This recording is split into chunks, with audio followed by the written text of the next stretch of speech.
welcome to War of the Realms, session 24, I believe. So happy to see you all. Thank you again for joining us on another glorious Sunday. Just to start off the show, we're just going right off the cuff.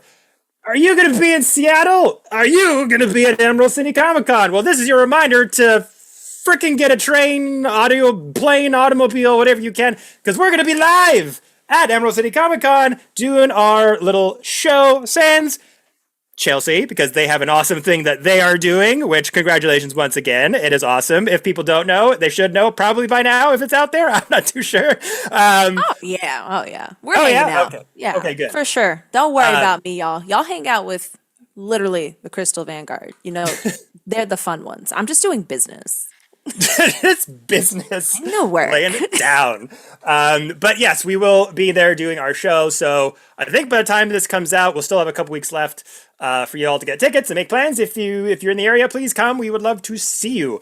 It'll be out Friday, I think at 7 p.m. Deets to come. But yeah, come hang out with us. It's going to be a great time. Also, we got a podcast now, everybody. That's right. We got a podcast. Thanks to Anastasia Roland and Joy Rose, they have teamed up together to bring this show in audio form, which by the time this has come out, there's like 200 of you following Spotify. Thank you so much. That's awesome.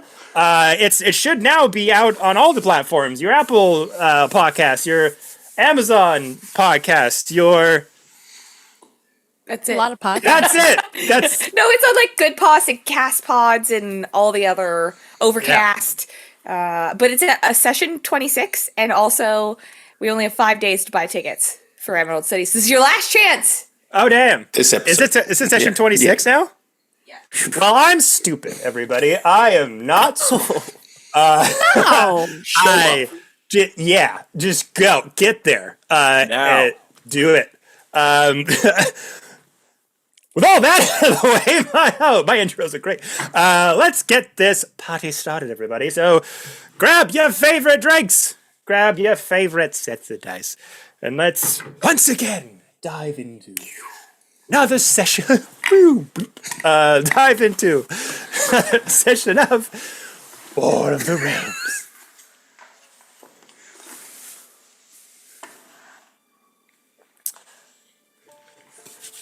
So, last we left off, the Crystal Vanguard, after finally meeting the Yellow King with their long-awaited reunion with Mayor Saffra, didn't go down exactly the way you planned. You met the Arcane Council.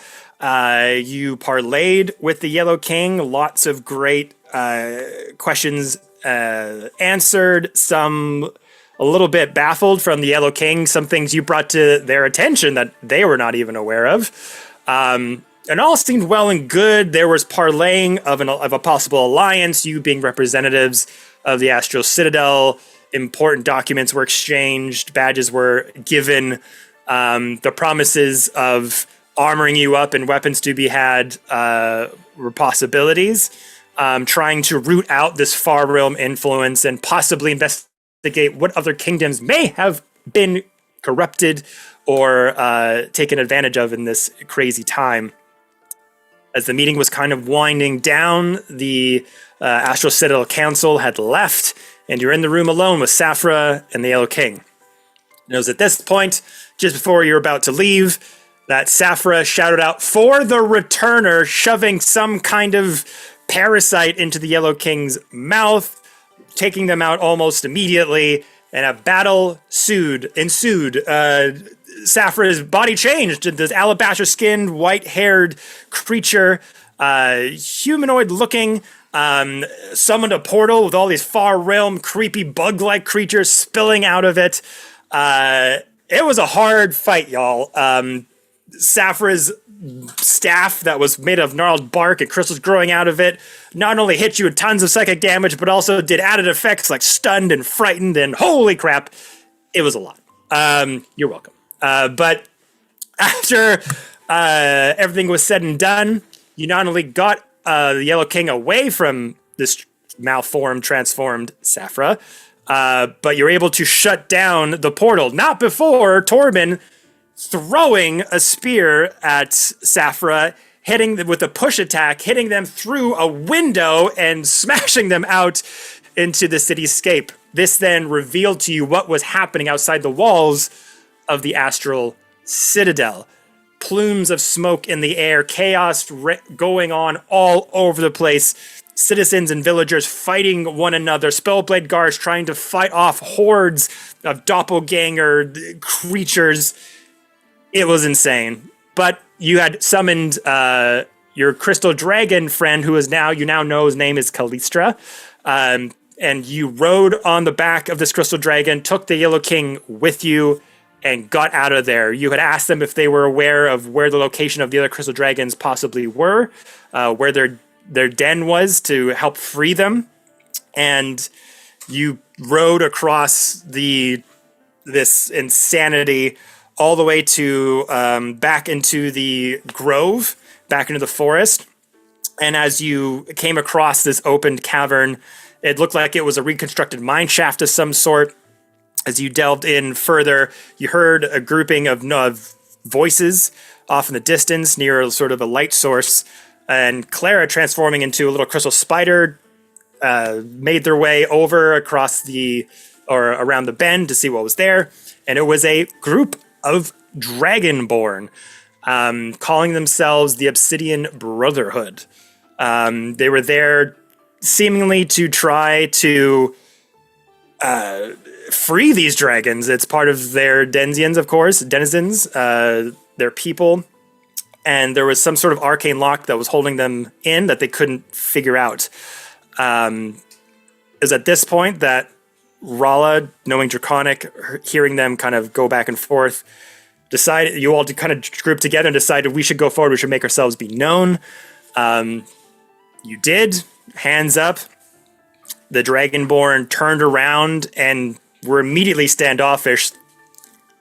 There wasn't much talk going on. You could tell that they were a little bit startled, that themselves have probably experienced some of these strange transforming creatures themselves. And it took a while to earn the trust. They weren't sure if you were who you said you were. And you had Rala leading the charge, saying that you have a dragon outside and some friends around. It was taking some convincing, but the escalation kind of dialed down. And the Dragonborn saw Torben's hammer that had a blue dragon tooth on it, which immediately put them more on edge, asking them, where did you get that? How did this happen? You calmly explained that this dragon attacked you and your family, your friends, and you had to put it down. The fact that you were brandishing it on your weapon feels like that didn't need to happen, maybe. Did specify it's still alive. That might yes, help. It did. Just a smidge. But the whole thing acted just kind of put them on edge a bit. They concluded that the only way to truly build trust and to say who you say you are is to have a little bit of combat, to do a bit of a one-on-one situation. And by the end of that, if you are who you say you are, you're not trying to kill them, they're not trying to kill you. It's just the way that they know that the only way that they can instill trust in one another. Right. And at this point, you convince them, like, okay, it's been a long freaking day. You guys showed up haggard, bruised, battered. They're like, let's just spend the night in here. I think you explained that the Citadel had fallen. I can't remember specifically. That had been taken down. And you asked for a bit of respite and like, let's just stay here for the night. Let's recoup. And in the morning, we can do this. The Dragonborn agreeing to it. I'm like, all right. And that was this point that Clara showed up around the corner and said, oh, hi, everybody. I'm back. That immediately threw them off their guard, thinking that you were the only people in this cave, took it as a massive sign of disrespect and shouted out, you lied.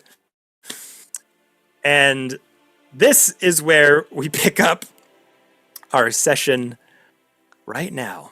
So, within the bowels of this cavern, the droppings of water just falling onto old cracked rock. The Obsidian Brotherhood looks on to all of you. As we described before, what seems to be their leader is a light blue-skinned dragonborn with long, messy, tufted white hair that kind of billows down with bits of jewel wrapped around locks of their hair. They have this sort of dark brown leather, like head-to-toe patchwork of armor. They have this very long handled razor sharp axe that's currently in the ground. This billowing red cloak on their back with various horns peeking out of the hairline of their head. The rest of their party also at a battle ready stance, with a few of them looking like one like a spellcaster with robes of light purple and gold with a dagger floating in their hand with these sort of pink and red rocks floating around their head. A couple others that have massive jagged metal shield with a huge metal spiked helmet. Another one brandishing a mace that is kind of a bronzed golden dragon skull that kind of drags in the rocks. It is a formidable crew. And as we start this session of War of the Realms, as this blue Dragonborn shouts out, "You lied!" and the rest of them just take up arms. What would you all like to do? Hi, I'm Clara. Hi, I'm a friend. It's okay. It's okay. I'm sorry. Torben focuses and he rages. But it's just a focusing rage. Baralla's gonna throw her hands in the air. And So for the will first Lewin. time, she's gonna yell. And she's gonna go, "Listen! We came in here calmly. We came here to free the dragons. We did not try to fight you. We asked for rest, for peace, for quiet. Would we have gone and sat in the corner if we thought you were going to kill us? Is that a survival strategy I don't know about? We need sleep. We will do your fight. We will gain your trust." She'll take out her little spear and she'll just kind of nick the corner of her thumb and show blood. We are who we say we are. We are respecting what you want. We will fight. But we need to sleep before that. Hell yeah! Let's freaking go. Roll me Holy- intimidation at advantage. I'm intimidated. I was gonna say if you don't give her advantage with that, I will help. That was badass. That is a natural 20. Oh! That's probably the best one that I could have ever gotten. So Thematically appropriate. Holy. she just wants to 100%. sleep. Yeah, okay. She just wants to Sorry, sleep. guys. A girly needs her rest. I need my beauty sleep. Amrita is definitely taken aback that Rala is yelling. Loon still has his hands up like... Yeah, Torben's got it. proud, Hell yeah. but still ready to throw hands if needed. Oh, she's ready. As that last gesture echoes out of your mouth and just fills the halls of jagged stone and dark crystal around you, that echo lingers for a minute. It's like, we need to rest. And the Dragonborn all kind of just look at each other. And the big hulking one, sort of the largest one out of the group that has that large jagged shield with like the spikes kind of protruding out of it and the headgear, just looks over and goes, gives a head nod like, "I like this one." The blue Dragonborn looks at all of you.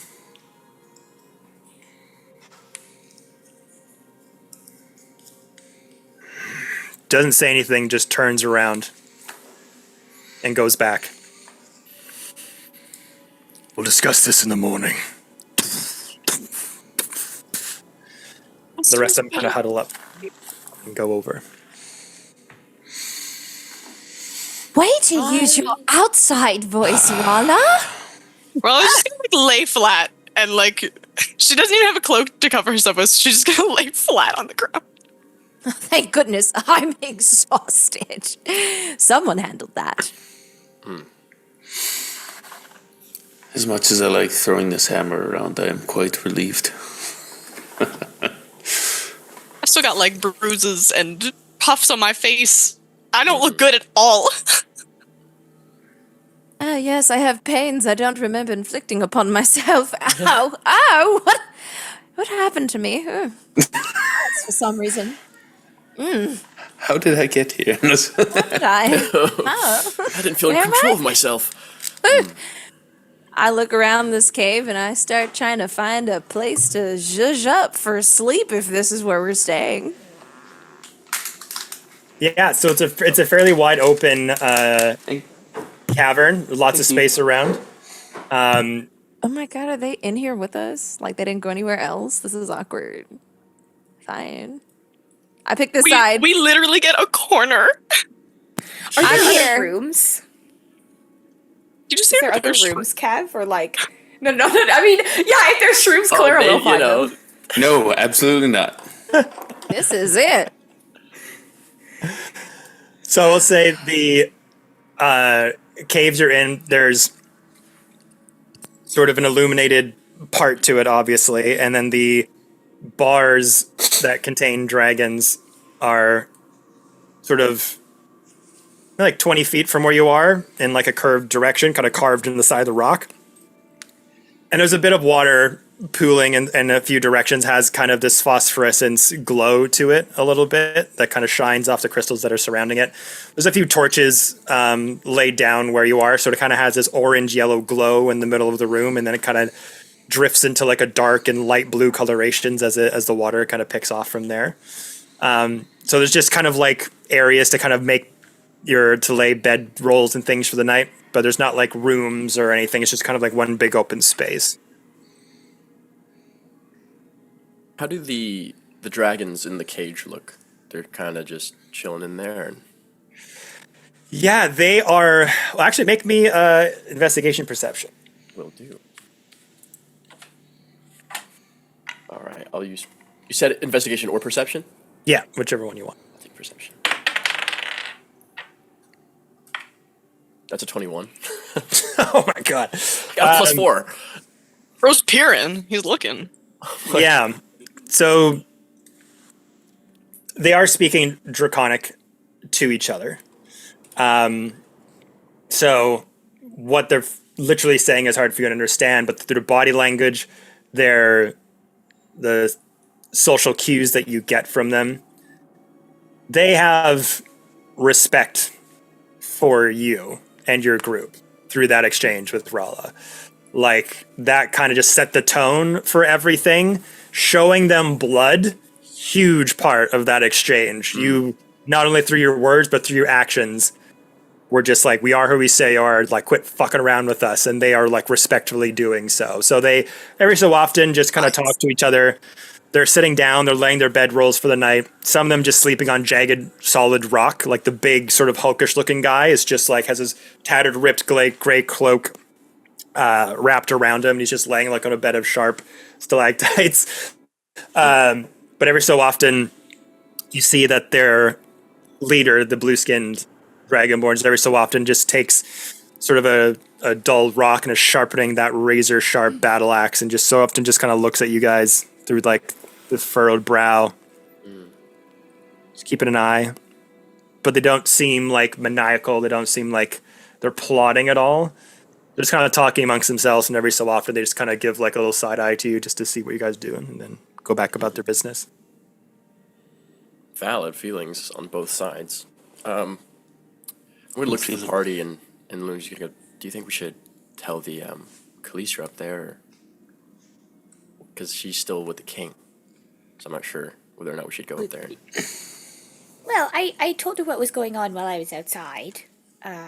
But I don't think we should bring the king in here. I don't think we want them to agreed. know. I was gonna say, I don't think we should bring any attention to words. That's public enemy number 1, isn't it? Yes.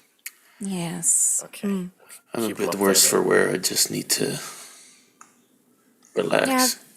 Yeah. No They'll kidding. manage. I hope. Kev, how far are we from the entrance? So this one isn't as extensive as that first one you had explored. This one kind of looks like it was excavated and created for a sole purpose. So the beginning that you went in, you probably went down like 30, 40 feet, and then it kind of twisted off to the right in a massive open range of a rocky area with all of those beams like keeping it aloft. And then from that entry point across that bed of rock, it's probably like another 40 feet, and then it curved into this open area that you're in. Okay, I'm gonna go. Okay, so I have my spell that lets us talk in our minds. I could go chill out there and ritually cast it every hour and make sure that we can talk and I can keep watch out there. And if anything happens, I'll let you know and come running, and you guys can talk to me and just, communicate back and forth. Maybe let Callister know that they can watch for a little bit so you can get a little bit of rest. Take shifts. Yeah, we can do that. So that's what I'll do. I will announce very loudly so that the rest of the Dragonborn can hear me. And I'll say, okay, I'm gonna go have a watch. You guys know that my magic lets us telepathically communicate, and I'm gonna cast a spell in front of the Dragonborn so they can see that it's not harmful. And link myself to Torben, Hermetha. Actually, no, I'll just cast it at 2nd level because I have the... Ooh, do I have the spell slots? I don't. I'll just cast it at 3rd level because we're going to long rest anyways, and all of us will be connected as long as I'm within 60 feet. Yay. And then I'll march outside to keep watch. Okay. So brave. So cool. Love that bird. Anyone else want to do anything while Clara is marching outside? Just take a look around if there's anything out of the ordinary in this space. Yeah, you can make an investigation if you want. Or a perception. Perception's great. I like that one a lot better. And how long has it been since I said I was raging? At this point, like if all this is kind of just happening, maybe like 20 minutes. Okay. It's 21. If I was still raging, which is up to 10 minutes, I could have used strength, but yeah, 21. Perception. Okay. Yeah, not much of note. Not seeing any shadows moving amongst in the darkness. You see a few insects kind of crawling amongst the wet-soaked stones and the humid air. A few flies and little fireflies come in and out once in a while, but that's about it. No green glows of any sort? Look, portal looking things. No bug eyes. Okay. Okay, who wants to take first watch?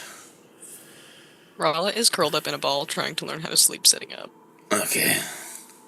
I'll take first watch. I mean, does it look like they're taking watch as well, the Dragonborn? Like they're intentionally keeping shifts as well? Okay. Yeah, I'll They're take kind of first. like if you imagine this kind of being a semicircle open cavern, you guys are over sort of, let's say, southeast. They're over northwest, and they're grouped together, and they're like, they feel pretty good about you being here, but every so often they just switch their own positions, and they just have a new Dragonborn kind of sitting on a rock with their hands kind of on their thighs across their knees, just sharpening a weapon or just like trying to start a fire and just kind of looking at you guys every so often and keeping to themselves. Torben will kind of lie back in like a reclining position with like his hammer like resting ready just in case. He's on edge because of portals and Saphira and Dragonborn, and he'll just go to sleep. He's tired. Yeah, and I'll just lean back and almost in the same fashion as the Dragonborn on the other side. I'm gonna sit down, Mason's shield in my lap, and keep a ready eye out while I watch my companions fall asleep. Okay. I will write in my journal after my skincare, of course, whatever is left of it. I'm pretty sure it's in shambles. But after that, I do write in my journal when, I don't know if Saphira is even alive. Was that her? Was she? I don't know. But I need to find out. And then I go ahead and put my journal away, pack it up, and lay down. Okay. So Christian being the first one, keeping watch. Just roll me a perception.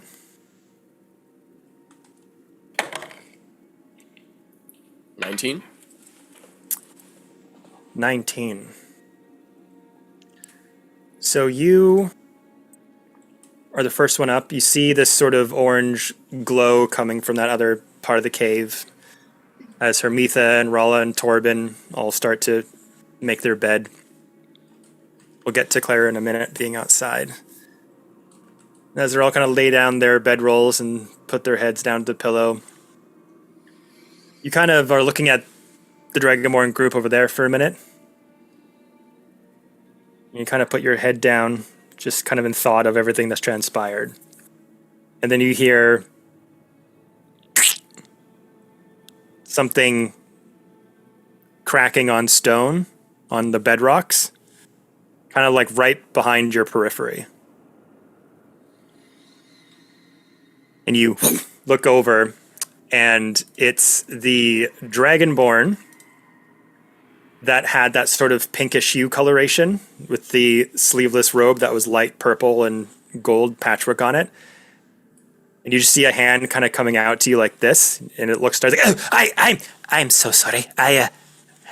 So sorry. Just What were you doing? Apologies. You looked a bit cold. It's just going to try to give you a little bit of warmth. I'm just fine. I can worry about my own warmth. Thank you very much. I don't know if you noticed, but we have a unspoken border in between the two of our camps here. I don't know if you saw that. I did. Sorry. No, it's fine. It's just, big sigh. I'm Lewin. It's good to meet you. Is there anything I can help you with, or?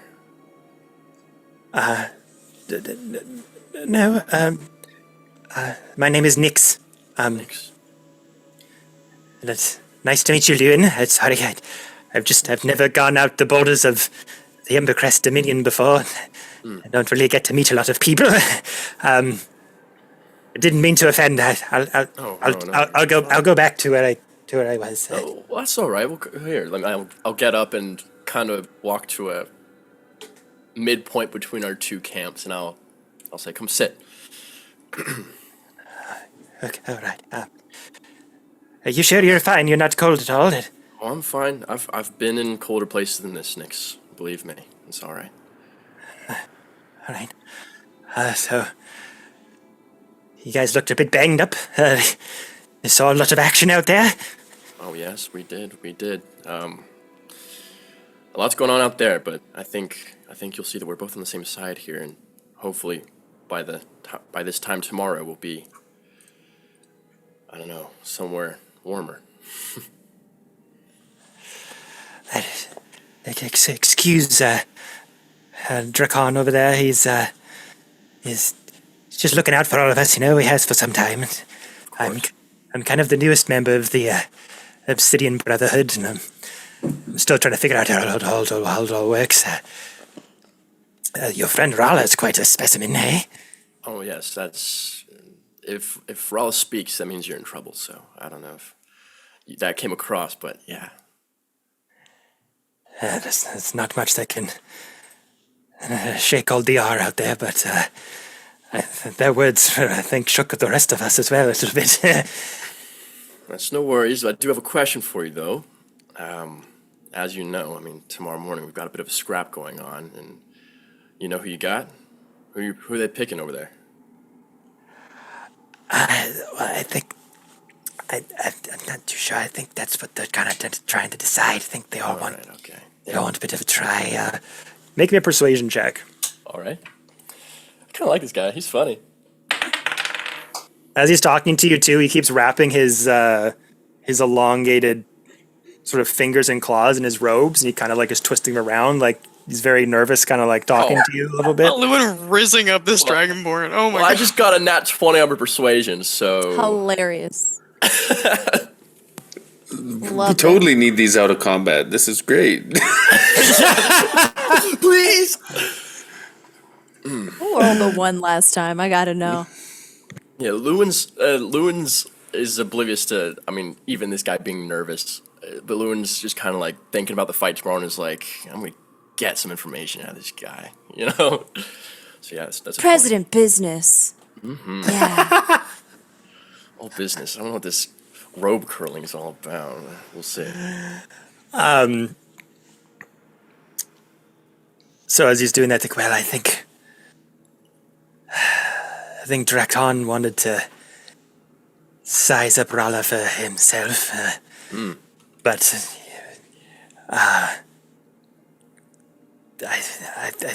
I believe they want me to prove my new membership and possibly have a bit of a trial sort of membership, I think.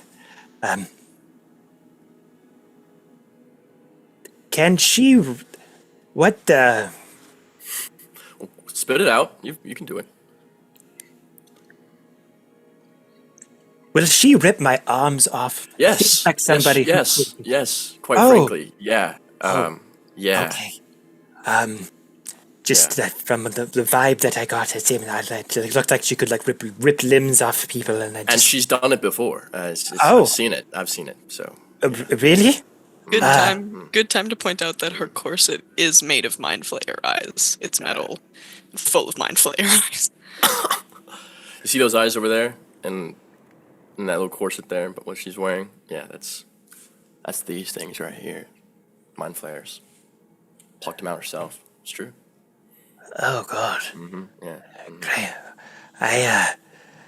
I've never had to face off against any of the Farum influence. The Embercrest has lived fairly peacefully within its borders for some time, and I'm one of the only mages to come out of there. Do you know, are you skilled in the way of the arcane yourself? Absolutely not. That is. I see that one. I'll point to Hermitha in the corner. That is Hermitha, and that is Clara over there. Those two. Those are the magic-y casty bits. That's not me. I'll take out my mace and my shield. This is what I'm made of right here. I don't deal in that flashy stuff. But yeah. I don't know. If you're going up against Rala tomorrow, all I can do is wish you luck. And I wish you luck. Is there any particular moves that they do that I should look out for? I want to. I sort of need to impress them a little bit. I'll even take the fall if you just give me just a tiny bit of a thing. I just need to look good. I don't want to be kicked out. It's kind of a big deal to be a part of the Obsidian Brotherhood, getting outside the borders and traveling. It's been pretty insane so far, but I really don't want this to end. He kind of looks back behind him, talking very hush-hush. Well, first off, you need to get these nerves off, man. You need to. I take him by the shoulders and I straighten him up. You need to get yourself together if you're going to go up against her. You see her? She will rip your limbs off. And if you're going to go up against an opponent like that, you need to remember this is war, friend. This is battle. All right? I've been in many a scrap myself, and if you're going to do this thing, you got to shake off whatever you got going on here. All right? All right. Okay. You're a dragonborn. You're a race of of pride and of Yes, hardened scales. Indeed. some would say too prideful at times. I didn't want to do that back there. By the way, that's just kind of just decided for me. I think you are all very fine-looking folk and come across very well demeanored. You said that did you say that the Citadel fell? Is that what I heard, Mr. There's a lot going on out there, and last we saw, things were on fire. And I don't know what the state of it is right now, but it did not look good. We've come across them too, you know. The Things what? that the shape changes. You have as well. Yes. How long have you been fighting them? Strange things have peeked through the mountains from time to time. Sometimes we go on patrols and clear out trolls and other things that could bring harm to our villages. Lately, they've been seemingly altered, or taking on forms and... Green energy around them. Yes, Empowered? some of them, yes, they're themselves and not themselves. They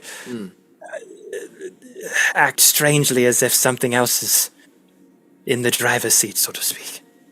We've seen that.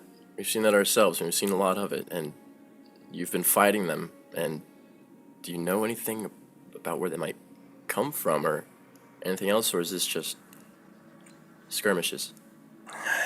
Well, I, of course, have been very interested in trying to uncover the root of this sort of predicament, but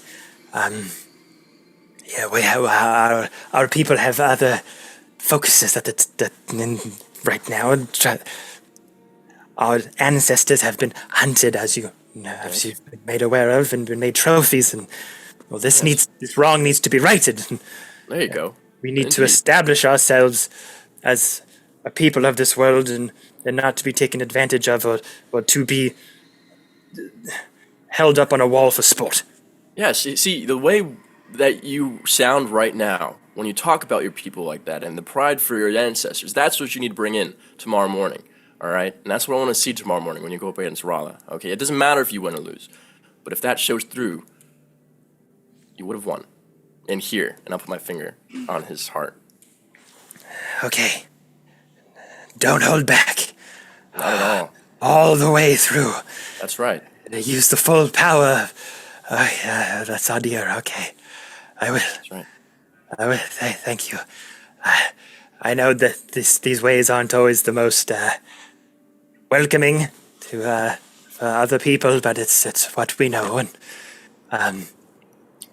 it's the way that we build trust with one another. And Yes. hope Rala doesn't die. Indeed. And I'll take Nix's hand and I'll give it a little firm shake. And As you touch their hand and their forearm, they have 3 main fingers, very lizard-like, with like sort of long talons that come out of it, and a very big thumb.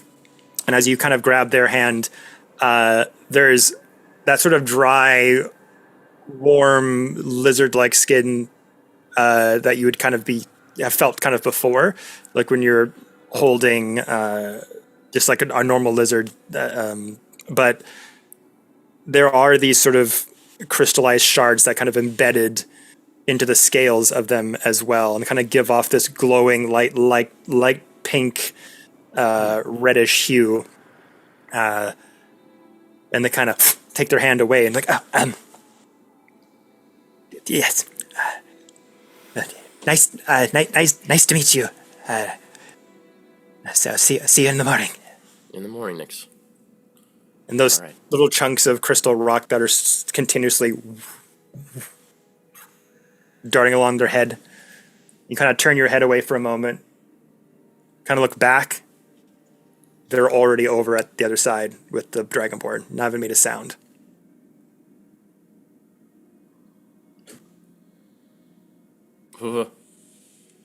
I'll assume my watch position as earlier and fix my eye on them for the remainder of my watch. You kind of go over as you look at that was a high perception. I'll keep into this as you kind of like go to exchange the watch with whoever's coming up. They kind of go over to the rest of the group and they're like,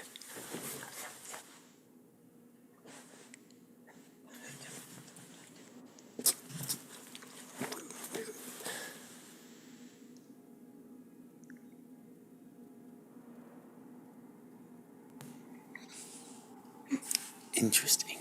Yeah. I don't even know what to...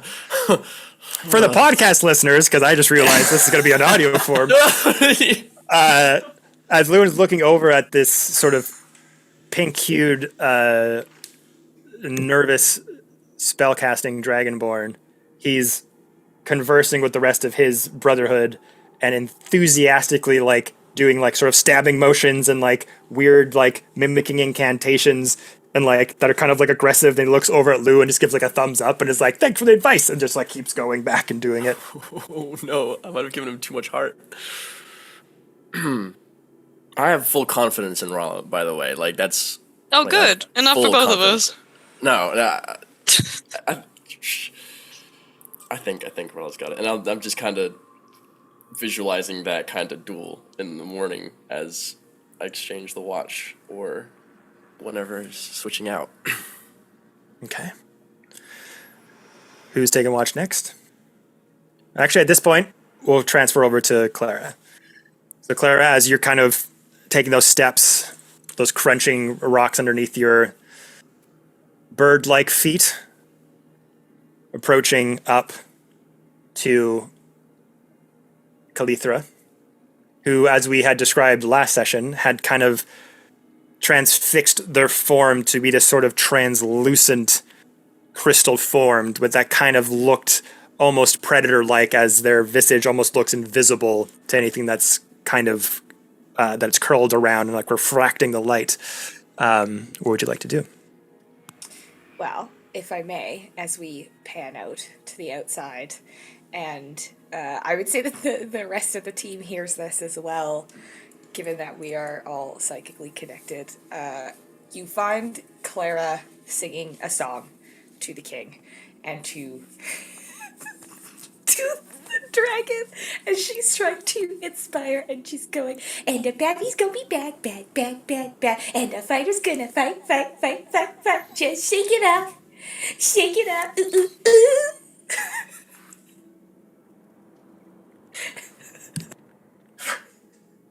So good. She's just So really good. just trying to give them heart and inspire them. Can we roll a check to maybe like block that out of our mind as we're trying to sleep? You can like hear the faintest like whispers of it, of just like trailing down the echo of the cave, like hey, hey, hey, hey, hey. No, we're telepathically linked, so we can. Oh, it's just Fully hear blaring. in their head. Yeah. Right. That's right. So you're just trying to. I don't know. I want to sleep, and I can't imagine that's. Not No, you very will. restful. Trust me. Okay. We'll be like, Okay. oh, your sleep's fucked up now. Patience is wearing thin with Clara just a little bit. So Claire, you're outside trying to sing a hopeful Serenading, tune, yeah. serenading the dragon and Varian Rex. Anything else? Nothing specific other than just like trying to keep a watch, make sure nobody's sneaking up on us. But it would be really easy given the amount of noise that she's making. And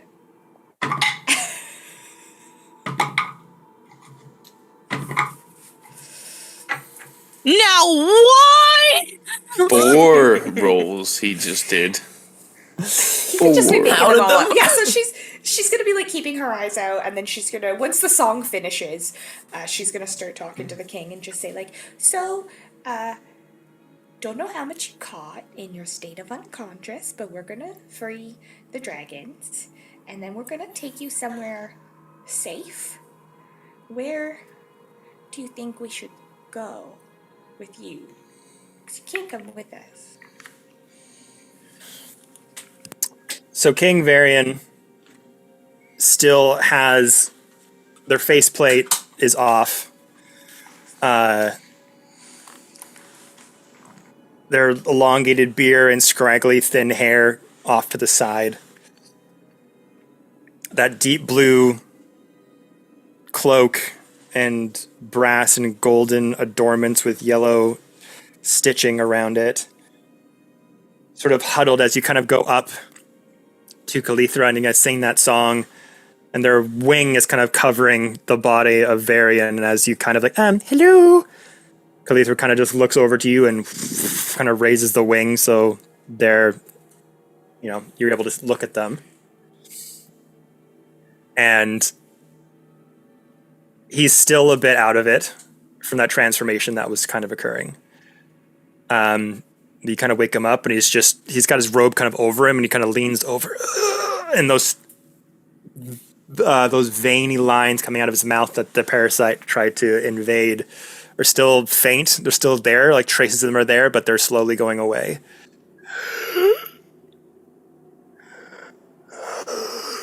And kind of a bit of a hushed breathing.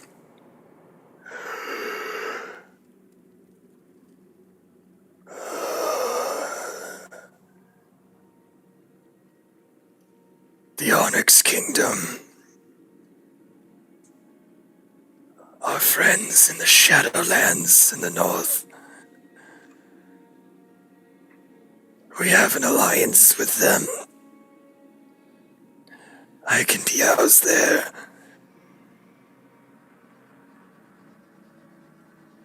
But we do not know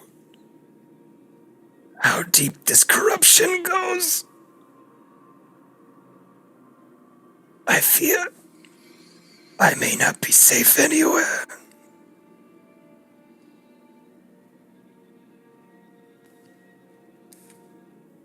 I mean, that sort of comes part and parcel with kidnapping dragons and stealing their powers. With all due respect, I think that maybe we've made some poor choices.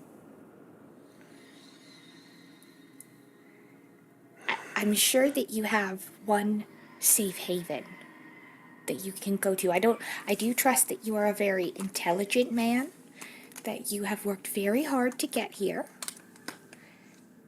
and that you wouldn't have somewhere that you can go.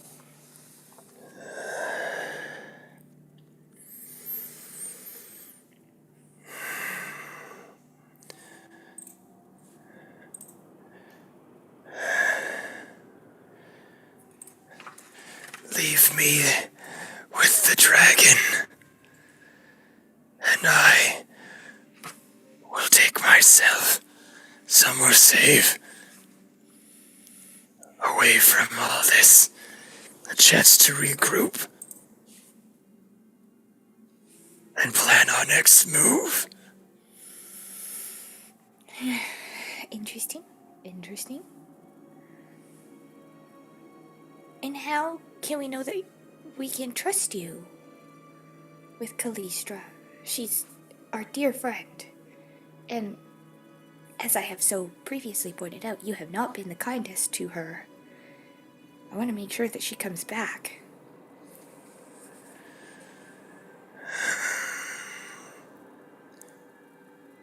I have been severely drained of my power. I need to replenish.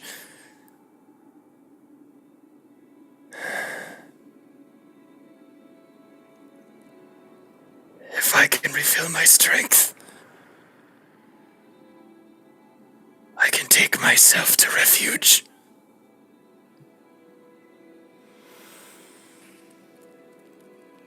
And how does one replenish their strength? From their patron, I'm assuming? I imagine you don't need a dragon for that.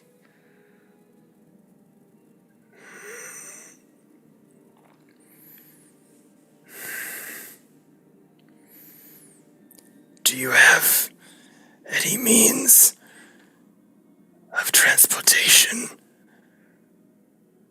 Teleportation?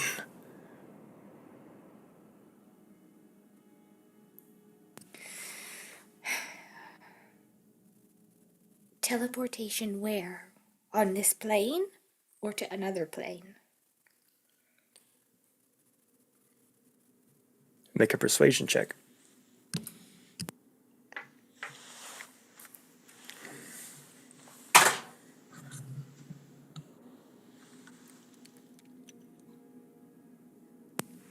$13.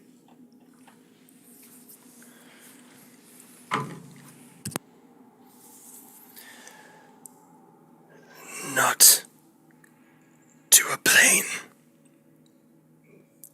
To a place. You can see that when the Yellow King is looking at you, he's... Actually, you know what? Make me an insight check. Okay.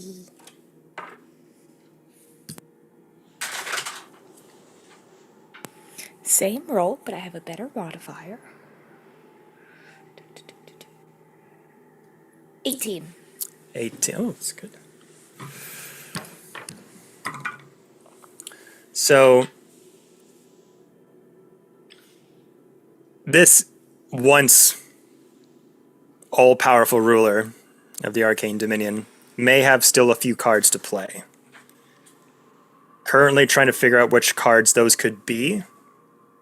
Whether he has like a secret service that he could go to or a safe haven to escape to.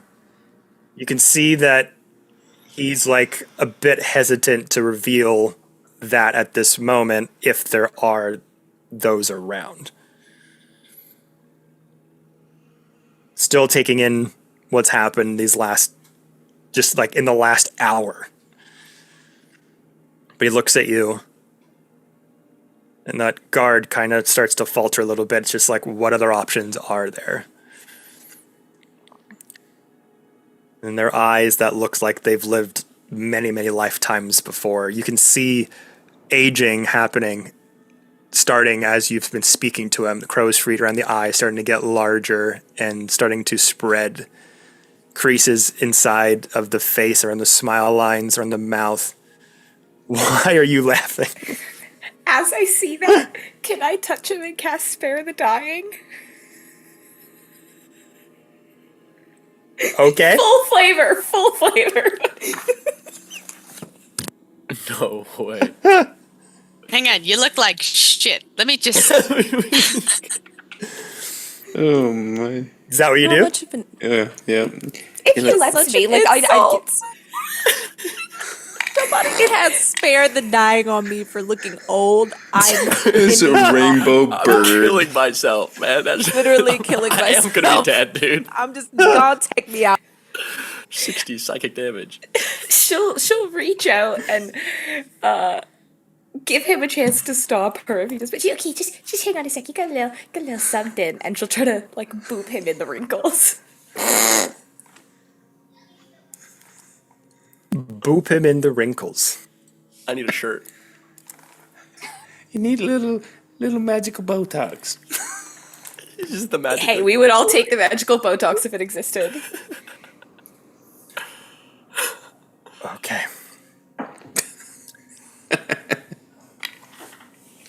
As he's is wincing under his breath, still in pain from the transformation, he's like, "Oh, just one little second." You just with your little feathered finger, just poke him in the cheek, and the skin starts to tighten, and the aging starts to subside, as you can feel their breath kind of getting a bit more invigorated as they look. If I can get away, if I can find a means of travel, there is an arrangement in the city above the clouds with the dwarves. Up in the Skye Dominion, there is a safe haven if anything should go down, if the city should fall. If I can find my way there, we can begin a counterattack to what has happened. How long is the journey there? Depends on the means of transportation. Okay, let's say we fly you on a large beast.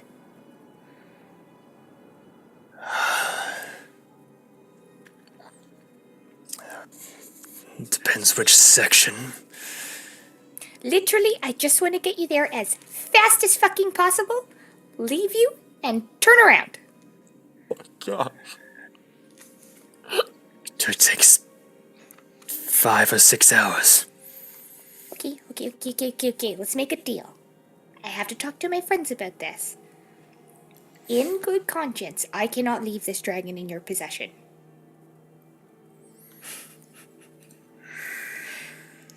We will take you there, and you will leave us with a writ of authority, a key to the city, you might say, that we did not kidnap you, provided you safe haven, and we act on your authority unequivocally.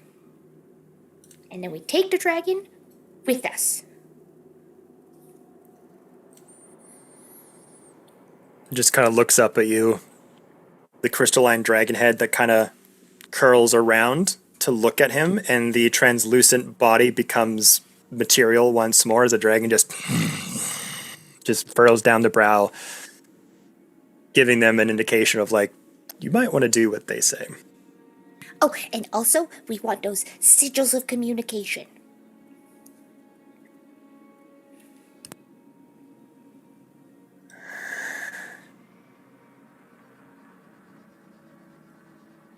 Seems like I don't really have much of a choice. I'll give you more magic Botox, though.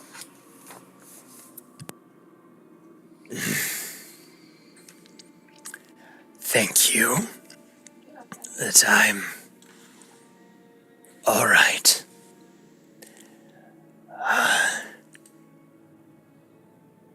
This can be arranged.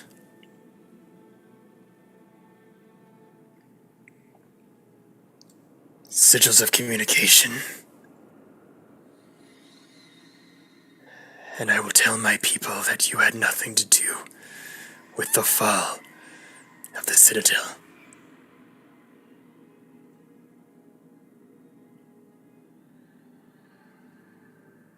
When can we leave?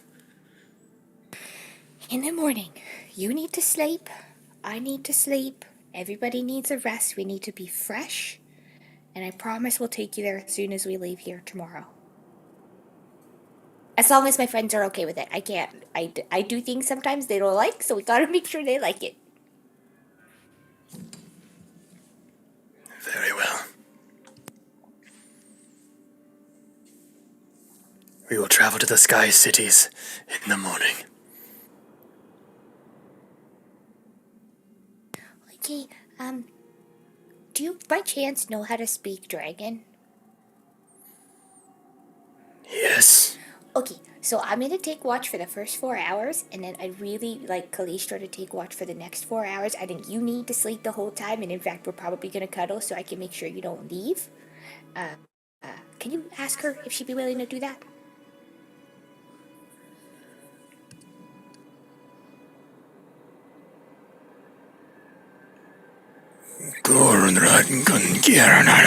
Just starts to talk Draconic to Calithra. They just like say something that seems like fuck off to an extent. Varian looks over at you. I don't think they are very amenable to me at the moment. Maybe you should give a try. And their hand raises up. Their golden gauntlet touches your chest. This sort of golden light emits, and you can kind of, from the outside looking in, you can kind of see your rib cage and your organs for a second. And this light kind of comes up into your neck, into your eyes. Your pupils glow. Is this your version of magical Botox? As you say that, you go, Oh my god, me and Rollo can finally shit talk everybody and nobody's gonna know if they're gonna say, yes, this is great. you now know Draconic.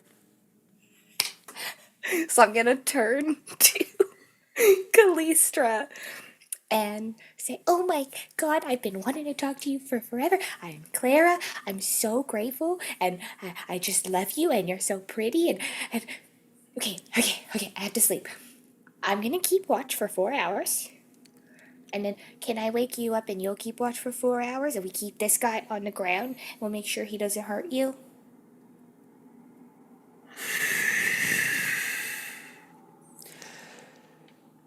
I think you're very pretty as well. Thanks. Should you need me to look after this blight on our land, I shall do so. I just want to make sure that when I say look after, we just make sure he doesn't run away. We're not murdering yet. Pity. I know. It would be great, but then we would be arrested for regicide, and I just don't want to get arrested for that today. I will control my impulses. Thank you. The Yellow King kind of looks up at the two of you, just looks down. Stay. This sort of like steam kind of comes out of the mouth of Callistra. And Varian just kind of on their back, still huddled into the ground, just kind of pushes themselves further into the tail of Callistra and be like, "Yes, ma'am." Nobody's ever called me that before.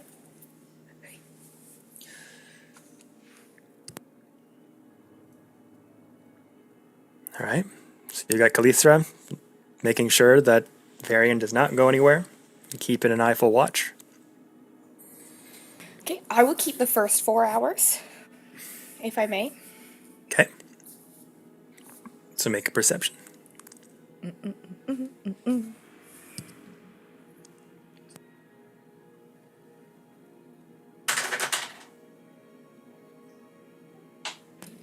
Dirty 20. Dirty 20. As you kind of hang around the entrance to this cave, Calithra by your side, their form kind of shimmering every so often as it starts to get darker. Not much to note other than every so often a woodland creature kind of just shows up in the vicinity. Kind of see the eyes of a raccoon as it kind of pokes its head out of the bush and kind of clocks you for a minute and then kind of walks away.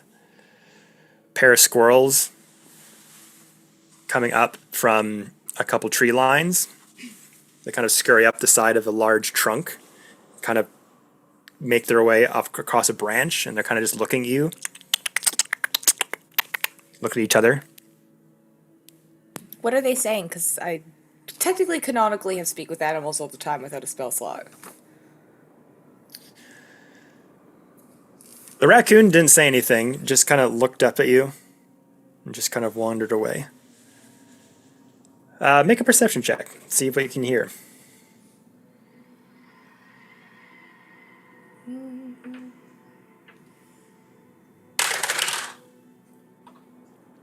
$25. The two squirrels, the other one does look like the one you gave the note to. The other one talks to the other squirrel. That's them over there. That's the one that gave me the note over there. Oh, is that the one with the little two-legged people with the 2 feet? Yes. There was a whole bunch of them all running around. They said they wanted to talk to the circle. I don't know if we should let them know. But how many of them are there? 2 of them or 3 of them? No, there's more than that. There's more inside. And they're just like talking amongst themselves, almost like imagine a scout talking to a superior. You're like, was this them? These are the ones that sent the note? Yes, that's them. That's the one. That's the bird one over there. And there's a few other little 2 feet of lightning around. Hi. It's okay. I'm just wondering if the druids got our message.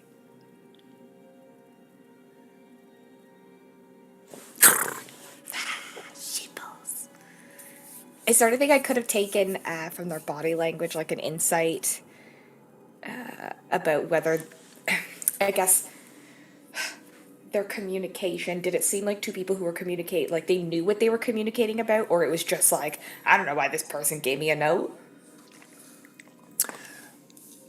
Make an insight check. Ooh. Why can't I have these good rolls all the time? 24. There's a 19 on the dice. So, as far as the social interaction that was going on, it was kind of like you gave it to a random person on the street and was like, we want to go to this club. And they're like, okay. And they have a friend that they kind of went to be like, hey, you know the people at this club, right? Do they want to know about these people? Is these, like, can they get in? So it seems like your message is being reviewed. And Just know we're friends to all animals. Just as they're running away. yeah, so from that interaction, you can guess that your communication is being taken to them. That it didn't just get lost and it's just out in the wind. Amazing. Okay. Is that the end of that watch? Back into the caves. Was there anyone else that wanted to do anything before the next day proceeds?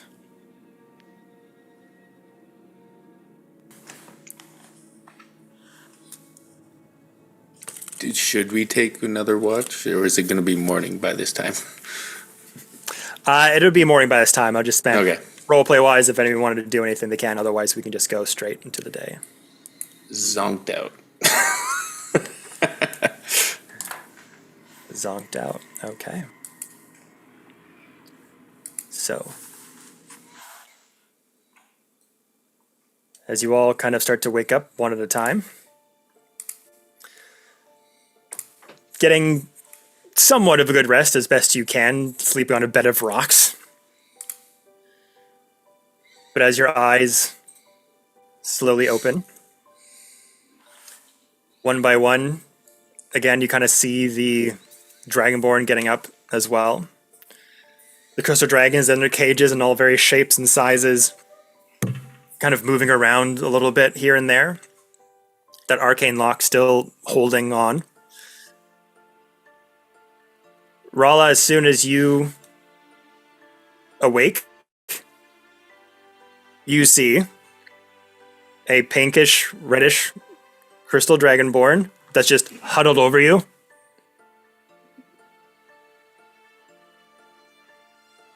Rola's just gonna like kind of slowly open her eyes and just Ah! in her mind she's just like, Clara looks weird. What the fuck? She does not register. She's very tired. So she'll just kind of like, and she's not talking. Hi, I'm Nyx. I believe we're gonna be doing battle today. I just wanted to. Rala's gonna like, it's worth mentioning the trauma that came back with the flashes and stuff, her calling herself a Githyanki. She's not in a good mind space. She's more in the mind space of who she was a long time ago. So she's gonna like grab, like shake their forearm, but she's gonna like grip their forearm, like just a little bit of bloodthirst in the eyes. Make me a strength check. Oh no. Is 15 plus 3, that's 18.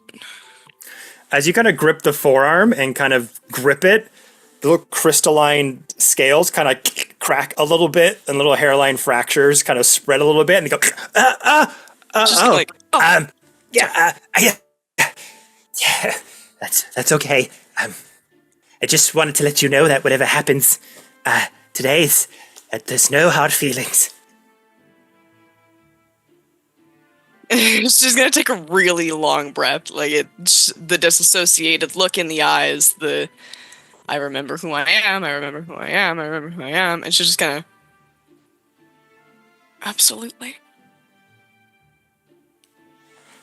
All right, well, good luck. And tell your friend Luan I said hi. Okay. All right, bye. She's just gonna cast the most like Luan, like, really? What were you doing on your watch? Just gonna cast the eyes. Okay. So they kind of go back to their corner as the little dragonborn kind of started to get up, doing a little bit of a morning meeting of sorts, and they kind of look over. As Draxon goes over and kind of leads a charge. So, are we ready to let this trial commence? Once we have to. All right. Nyx, go on. The Nyx kind of Just takes... simple terms, correct? That it's just a simple battle, right? No. Not to the death. Not to the death, right? Okay.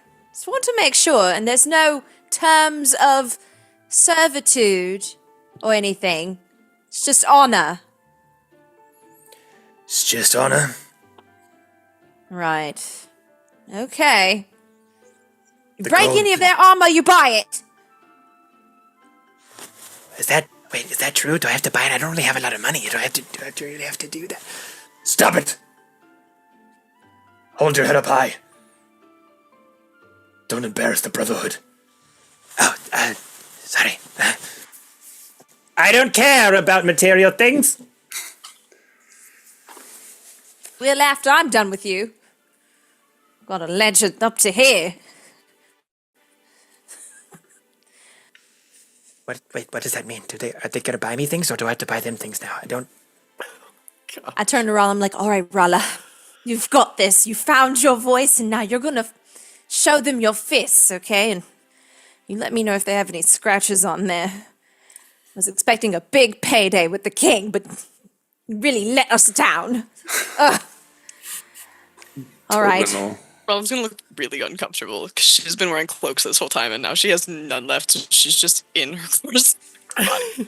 Torpin will walk over and give Rala I think it's the Cloak of Disguise or something that we got a long time ago that you could make it look like different armor and wrap it around and just say, remember your training.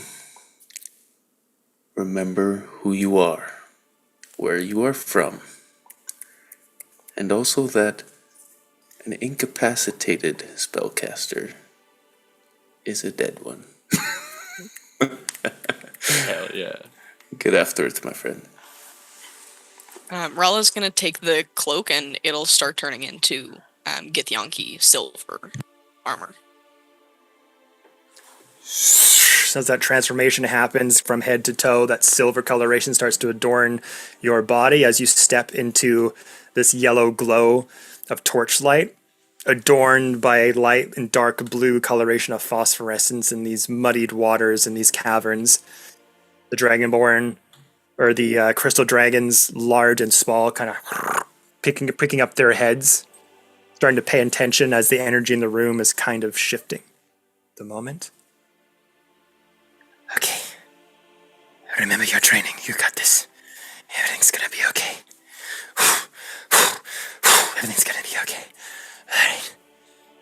Rala's gonna get into ready position, but also look them in the eyes and won't kill you. I should hope not. I think that's the whole point of this. We're not killing each other. They'll murder everybody if that happens. I've seen them do it before.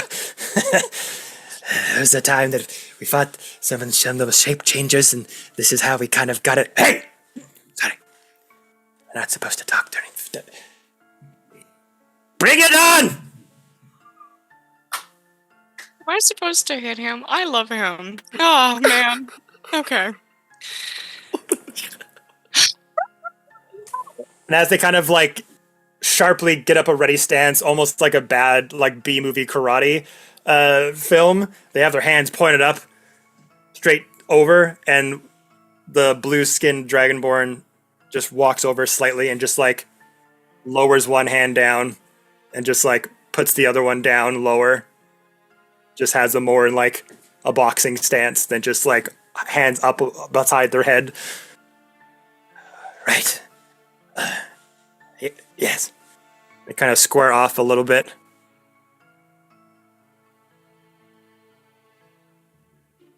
Do you go first? Do I go? I think. Do we have a bell? Do we have something? Claire, don't ring that Fey bell. Don't you do it. Claire's already on her way. I wasn't gonna. I don't even think I have it. I get a little bell that I bought that we got from Karsus, and I'll just like, are we ready? I'll drop it and then hit it with my hammer.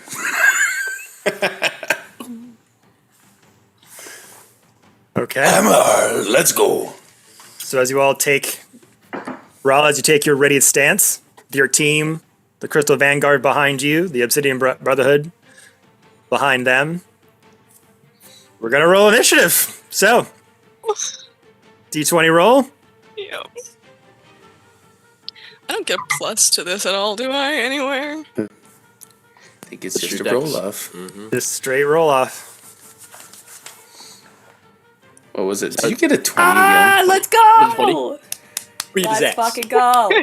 What is Holy. going on? I was gonna say, do I have anything to add to that? But Beat my roll of 13. okay. Oh no, I gotta hurt this guy. Oh, I think it's the Okay. glass cannon. I think he's gonna fuck me up. I think he's got secrets. I'm afraid. Got it. Okay. I'm just going to try and hit him with my staff. I'm gonna do a melee attack and try stunning strike for it. Okay. It's a 16 plus. I'm using my spear 7. Yeah. I don't know what that is. But yeah, the stunning strike I is agree.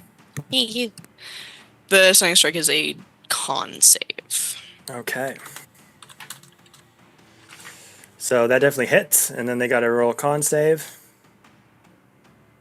Oh, she rolled damage. So you go up to him and go, you just rocket over to him as your fighting stance, and the rocks and pebbles just brush over everywhere as you just rush over, and almost like a blink of an eye, you just hit him right on the rib cage. And that he doesn't wear any armor. He just has a bit of a silken robe with like light purple and gold material on top of it. Just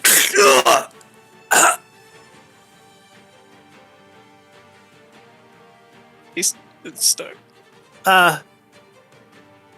good one. Ow. Ah. Ow. Yeah, that hit. That hit real good. That was 8 damage. They don't appear to be stunned. Okay. Hit them again. Get him! As they used a legendary resistance to succeed. Oh, wonderful. Remember when I said I think he's gonna fuck me up? Oh, God. Wonderful. Yeah, so I'll use Flurry of Blows then for my... You get another free attack first, Oh. before Flurry of Blows. Oh. Okay, So yeah, you could try to do it again. Yeah, I'll use Draconic Strike then instead. Okay. And try Fire, I guess. Oh no, that's 18 plus 7. I am so glad this is 25. working. Thank you. Yeah, I got that you. hits. Okay. Damage. Yeah, I wanted to use damage. Or fire. I wanted to use damage. Fire yeah, damage, I would okay. like to damage him. 6 points of damage. 6, okay. Let's go. Let's go. It's 1d8, I think, plus 4 is what Sure. I'm reading. So then you do another hit, because you can do Yes. another one. Okay. Yeah, so I'll do Flurry of Blows as well. That's a 19. That hits. Let's go. That's also 1d8. It's a 5 plus, that's 9 damage. 9 damage. Let's go. Let's go. Let's go. Okay. Let's go. Do I have to roll twice for Flurry of Blows? I think I ask this every single time. Yeah? Yes, you do. Yes, you do. Damn it! I'm going to remember at some point. Don't worry That's an about it. 11. That's an 11. That's less. 11 to hit. That misses. Okay. Okay. So did you do damage from the first attack? Is it 11 on the dice, or is that including your plus 7? I'm supposed to add plus 7 to that? Yeah, every Yours- hit you had plus 7. I didn't know it Based was on- every single one. Yeah, girl. I thought I was only supposed to do it on like my spear and stuff. No, Okay. Well, no. So many people would Everyone. be seven. dead. Then it's an 18. So many people would be That dead. hits. That's something I only learned like a few sessions ago. So okay, that's an 18. I forgot what I'm supposed to do with a D8 again. Yeah. They're all Reserve D8s. Kerala. That's a 6 plus 4. That's 10 points of damage. Jeez. Okay. So here's what happens. You run up and just hit him in that pressure point that usually stuns most people where you hit them at.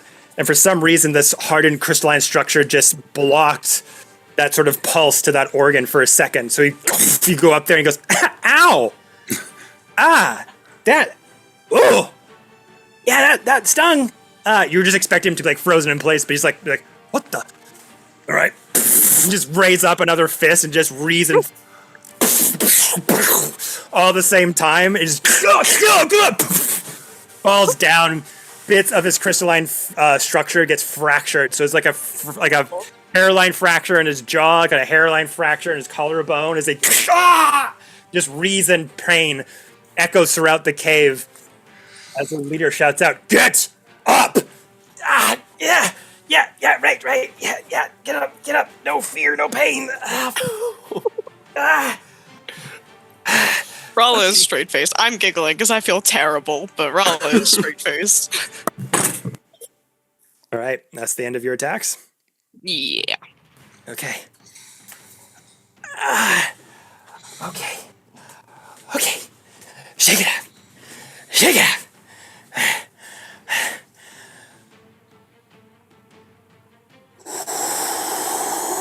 They do this big sort of concentrating breath out, and the light in the room kind of flickers a little bit, and a few of the pebbles kind of rise as those rocks around his head go flips around. And that dagger that they were kind of playing with earlier kind of comes out of scabbard and starts to float up.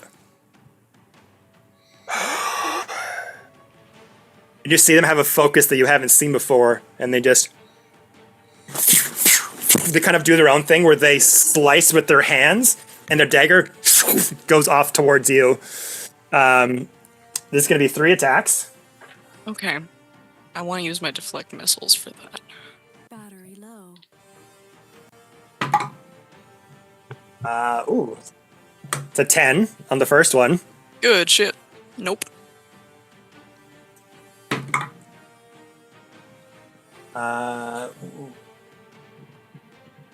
That's an unnatural 20 on the second one. Oh god, yeah, that one works. I want to use deflect missiles on that if I can. 23 in the second one. So the first one, you could use your reaction to catch it and throw it back. Oh, yeah. Yeah, I'll do that. That takes a key point. Okay, so I believe you have to make a roll. It says if you reduce damage to 0. Oh, here. When you do so, you can spend 1 key point to make a ranged attack. So do I roll like it's a range? Yeah, so I think you roll a d20 plus your 7. Okay. You roll a d10 plus your 7 to reduce the damage, and then if you reduce it to 0, then you can throw Okay. it back, and it's like a ranged attack. Okay. So then that's 8 on my dice. So it's 15. 15 points of damage. 15 points of damage reduced. Oh, 8 plus 7 is like just under that, I think. Is it 15? Is that 15? It just Is that exactly 15? It was going to be 15 actually. I wish I could do that on purpose. I didn't even know the math. That was fantastic. Throw it back. Reduce it down to 0, so now you can throw it back. I don't think that's worked yet. Make a ranged attack. Let's go. Let's go. Okay. Let's go. That's an 18 plus 7. That does hit. I'm so glad I can add this 7 now. This 7 means so much to That me right 7 is now. everything. You're so mad at him. Technically, if we leveled up, it's an 8 because we would have gained a proficiency bonus. But, you know. Oh yeah. rules. We'll level up guys on the break, but okay. Couldn't do that before. Couldn't level us up before I went to my death. Okay. What am I His supposed to death. roll for a ranged? Is that? I think I only have like thrown weapons. I don't have anything that's. I think for it's just like a monk weapon. You just do your d8. Okay. I was like, I don't have anything else other Oh, than. no, sorry. Roll 2 of your martial arts die. So whatever your martial arts die is right now, plus 4. Use a So martial plus your art. dexterity. The same thing you're doing for unarmed strikes. Okay. 2d8. Yeah. 2d8, and then add your dex. I think That's you have plus 4 beautiful. right now. So Holy. that is an 8 and a 2. That's a 10. Plus 4. Plus 14. My what modifier? Your dex. Dex. My dex is plus 7. How? I don't know. Well, I have a That's your 7. saving throw. That's Oh. your Oh, saving okay. throw. It's a little Where is number. Yeah, under Okay, I yeah, like- it's plus 4. Plus 4. Okay. Okay. Yeah, I got you. I got you. We better kill this kid. I feel Okay. bad. So you threw that dagger back. That's a pretty good hit, but the other 2 did hit. So I'm gonna do Yes. that damage and then resolve that. Okay. Yeah.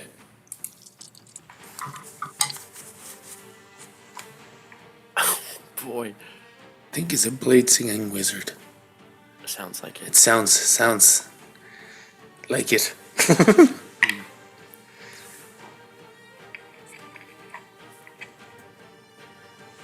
So you'll take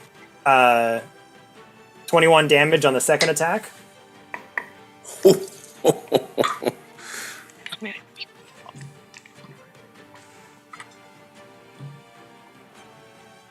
$15 on the second one. So as he's sort of honed in this psychic ability that they have, and the dagger goes off for you, it just comes really quickly and kind of slashes you in the chest and slashes you in the bicep, and you're just able to catch it right before it kind of goes for your cheek. And they made pretty like serious gashes, but you're like it's forcing itself against your grip, like the psychic energy is trying to stab you in the cheek, and you're pulling away from it. And you throw it up to him, hits them in the neck and the jugular, and a bit of dark purple blood starts to pour down. Yay, Dad!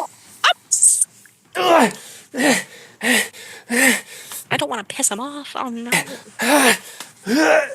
And they're hurt really badly. Go get him, Rolla. That was their 3 attacks. Go get him. Oh no! Oh no! Oh no! I got like an artery. Ow! Jesus! Focus.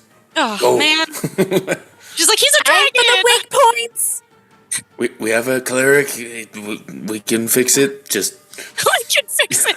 Trip him or something. We can glue them back together. It's fine. Just Okay. don't kill him. Just don't kill him. Unconscious only. Okay. Well, I'm gonna do another spear attack and do another stunning strike, and see if I can. He's just a goner. He's a goner. That's a 16 plus 7 is the That hits. 20. Yeah. Like 22. Is 20? Who? I can't even read that. What's wrong 23. with I have a long 23. day. I have a long day. Okay, 23. You gotta go too. Yeah, Okay. 23 hits. Okay, and then it's a con save for stunning strike. Or Okay. does it do nothing again? Nope, they only had one legendary resistance. So That's still more than all of us. Combined. 12. Yes. I think he just. Oh no, he just misses it. He is stunned. Good shit. So as they are trying to stop the blood from going down their neck, you go up to them and just take advantage, and you dart forward again and just hit them again with the uppercut. They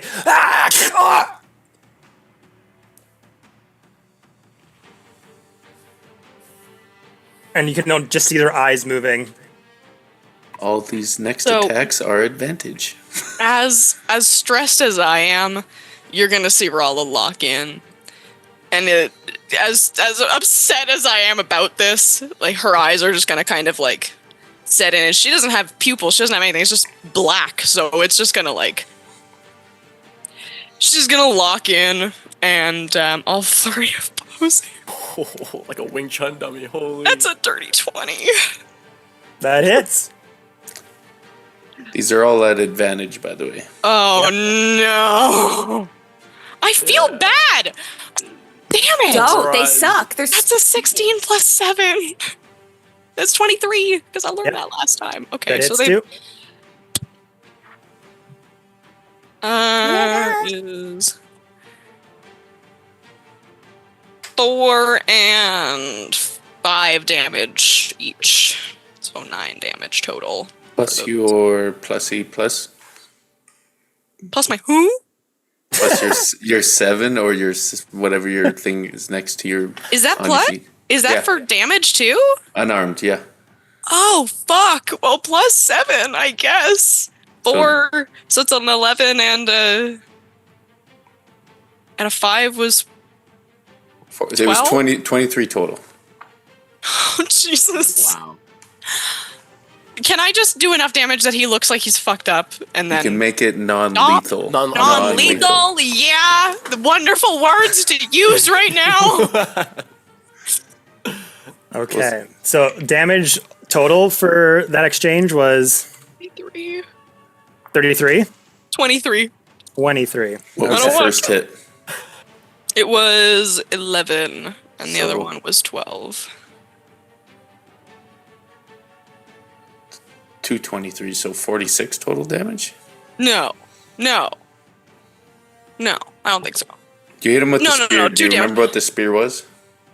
To do the I stunning think I strike. rolled damage. I don't even think I rolled damage for Oh, that. so- I stunned him, so I didn't roll. Yeah. Oh no! You get to attack. Yeah, it's part of the attack. You get This guy's pulverized. man. 12. So Ah! 35 total damage from our. This is horrible. Why can't Draconic I do this with bad guys? Why am I monk. doing this with the nice guy from down the hall, but I couldn't do this with the Your fucking boy. mayor, evil Safra? You're utilizing the trauma. I had to get hit with my trauma. Nice. So, Oh no! as the final, describe to me, Rala, what this final blow looks like. On to Okay. Nyx. Oh, this poor guy. Okay. Ra's gonna have him like both hands on the ground over him, bashing into him, and she's gonna look up and see her party, and she's just kind of like,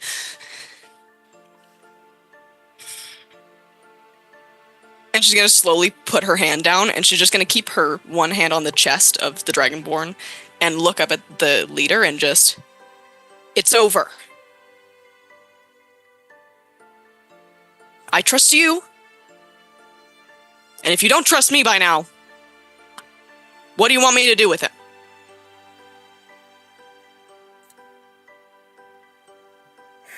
And you see that She can give a reassuring pat if she can let this guy know she's not mad. Nyx is fucked up. can tell he doesn't have a lot of combat training as of yet, but he's a formidable No telekinetic. shit. I'm at half health. Like, that one hit dropped me. And you were just the quicker and more experienced fighter. And as you say that, Dracon,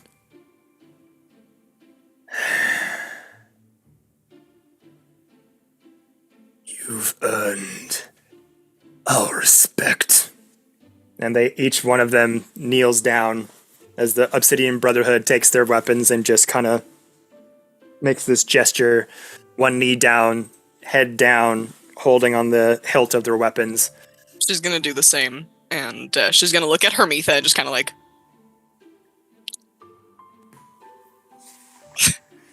Fine.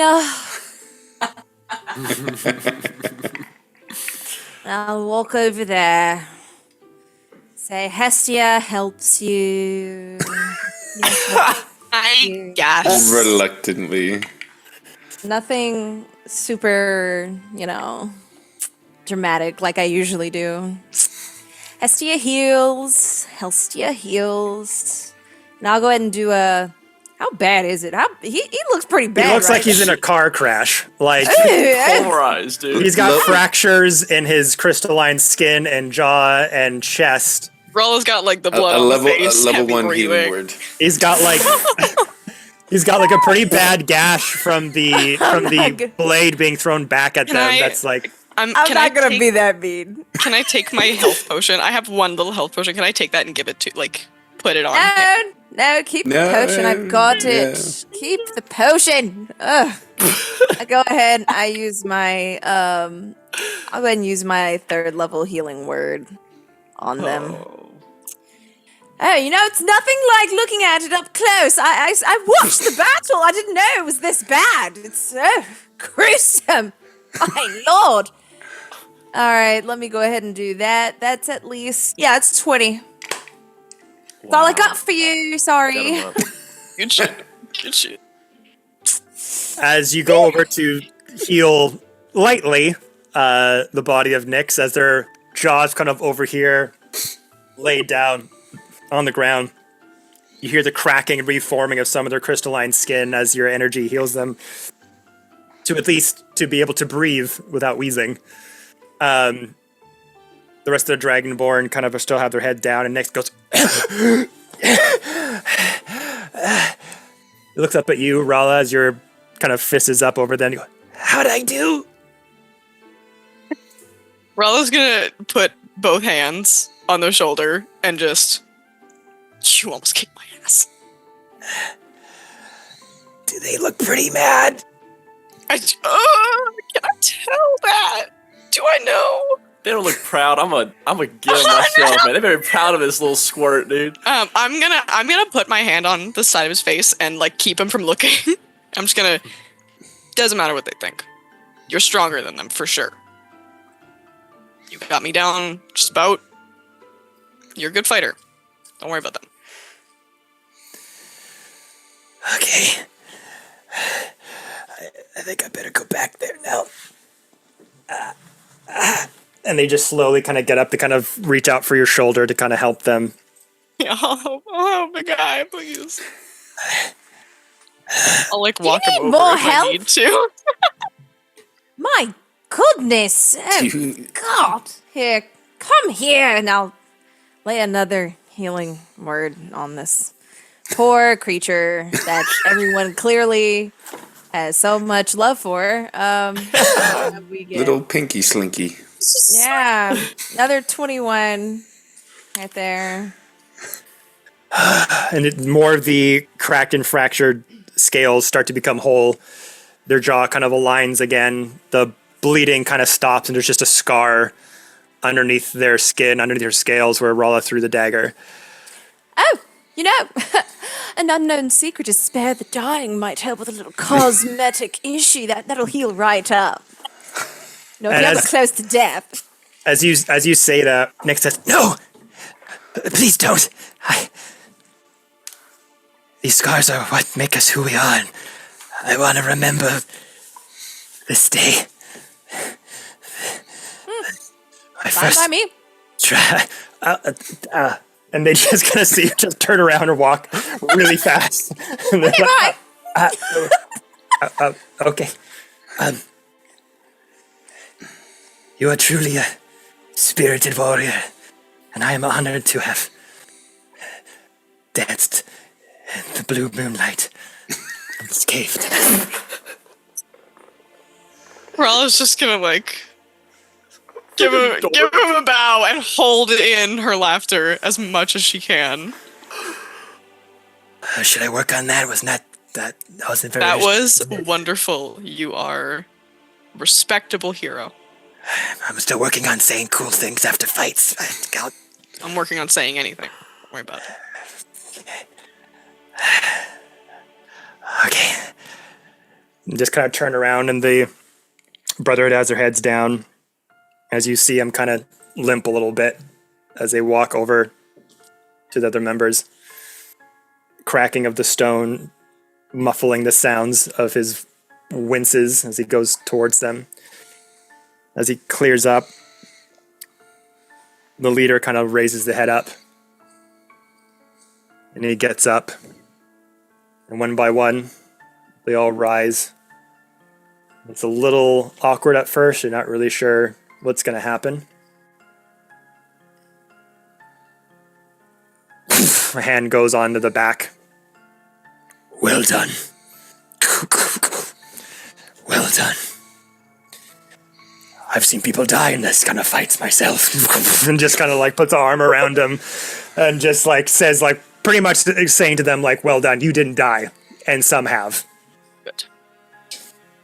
And they kind of clean him up. She was and gonna be real mad. They weren't being nice to him. And some of the Dragonborn are like, you almost had it there. Some of those cuts were really getting better with your telekinetic. And this tension is kind of broken from this realization that what looked like maybe a bit of bullying, what looked like tough love, is still love. And there is camaraderie there.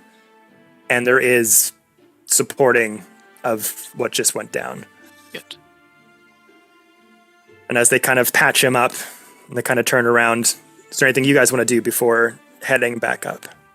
Ralla's gonna kind of see that, like, camaraderie, and there's gonna just kind of be like an ouch moment, and she's gonna like slowly take off the armor and give it back to Corbin.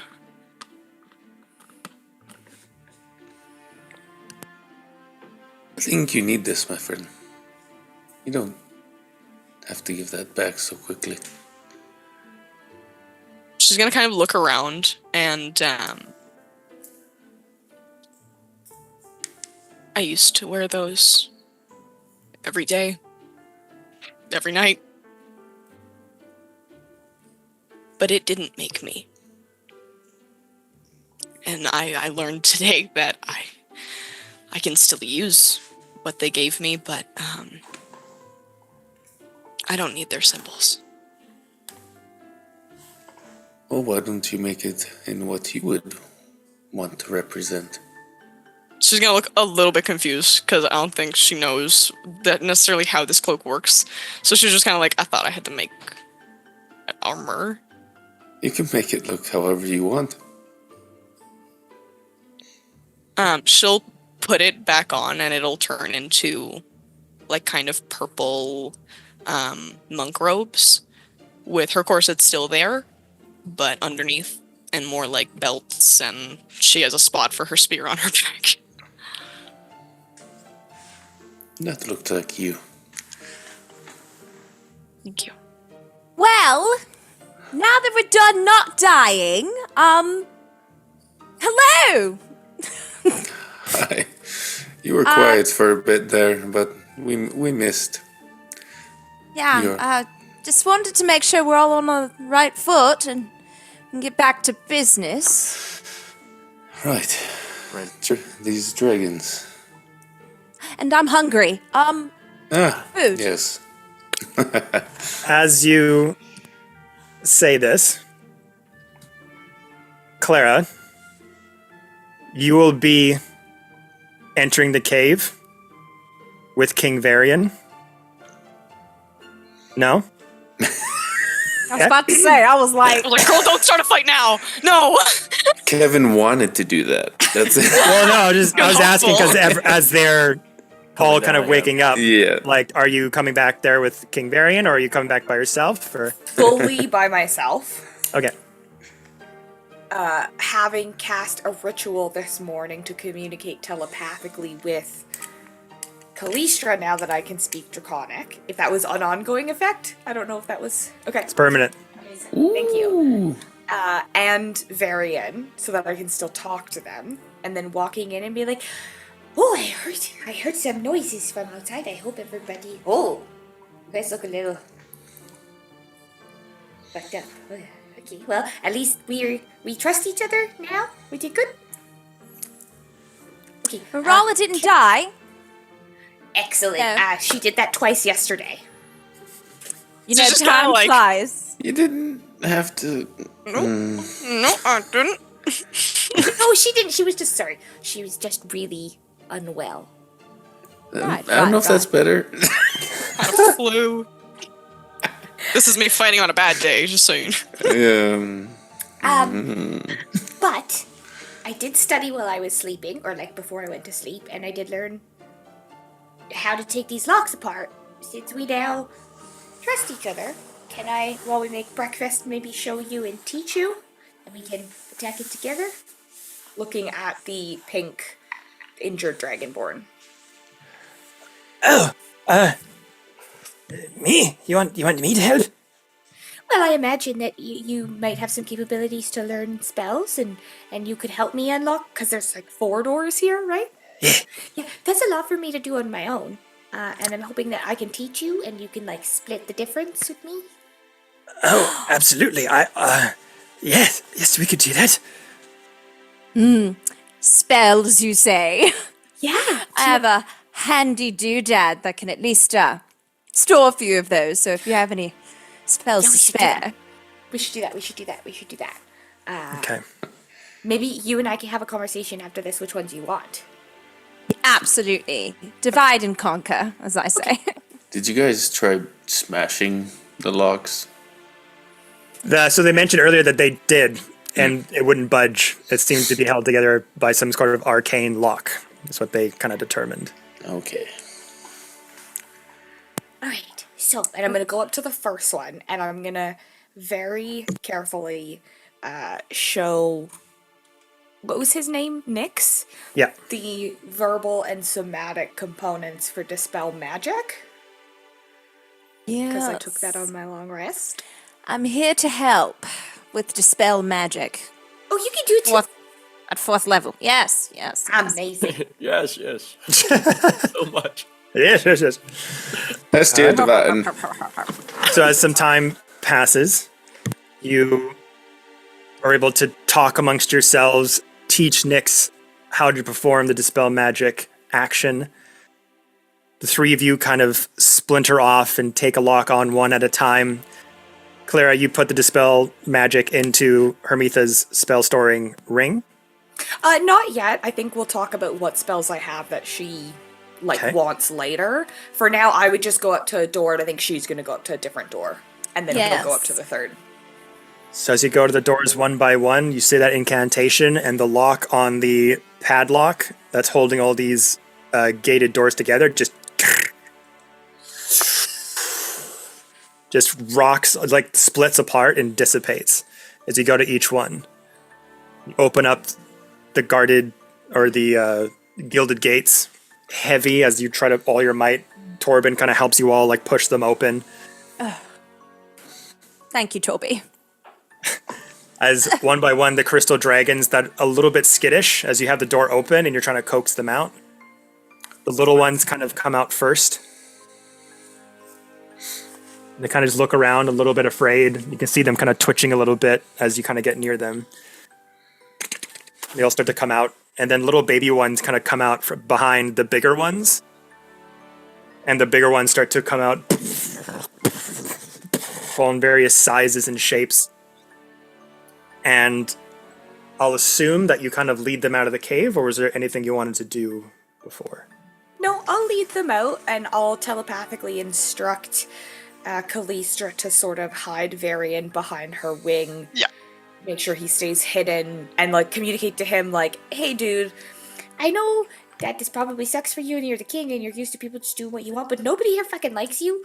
So just help me out here. I love Claire so much, dude. So as you slowly make your way and submerge out of the caverns here into low sunlight beaming through the treetops, sort of slow motion visage of you coming into view from the shadow into light, as one by one your foots hit the light and the imagery of yourselves come into full view. Then little splinters of blue and crystal light silhouette you as a horde of crystal dragons, families of crystal dragons, start to walk out behind you as you lead them out. Little baby crystal dragons galloping and going forward in various directions, as this is the first time they've seen grass and trees and vegetation in a very long time. Looks like someone might have been born subterranean by the way that they're interacting with everything, like it's the first time they've seen sunlight. Their eyes kind of twitch and wince as the light refracts from them, going into the eyes of some of their brothers and sisters, and they kind of roll around in the ground and get dirt in their like crevices, and they sort of run off into the bushes nearby as they kind of congregate off to the side. Callistra kind of telepathically signals back to you, Claire, like, I will do my best, as their translucent forms still hidden from the rest. But as some of the more adult crystal dragons come out of the cave mouth, you see some of them kind of look directly where there's nothing.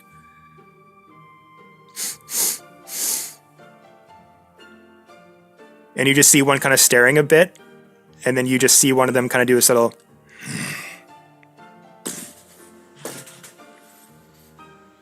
They kind of nod at some giving some indication that some sort of communication was going on, that one could sense the other. Continued forth. As you all make your way at the outside, as you make your way to the outside, the Obsidian Brotherhood kind of stands with you.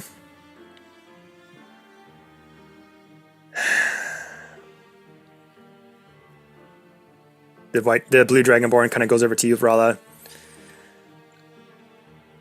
You have our respect. We thank you for honoring us with your display of strength and might. You have our respect. Thank you for giving me a chance to let off steam. Hopefully next time we cross paths, maybe Nyx can give you a little bit of a better show. I'd like that. She'll reach her hand out to shake his hand. Draxon. Rala. You kind of do the Arnold Schwarzenegger forearm handshake. She's just gonna kind of gesture and, like, one by one, introduce everybody. Amitha, a pleasure. The pleasure's all mine. Torben Wolfgard of the Asgard Protectorate. Asgardian. We've shared borders with you for a long, long time. I am honored by your presence. I was going to say, well, who doesn't he share borders with? But everyone knows Torben. My God. The barbarian without borders. Right? I say that under my breath. He chuckles a little bit, and the honor is mine, my friend.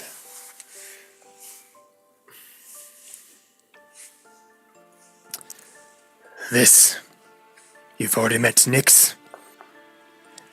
This is Kira, Zephyr, and Alara.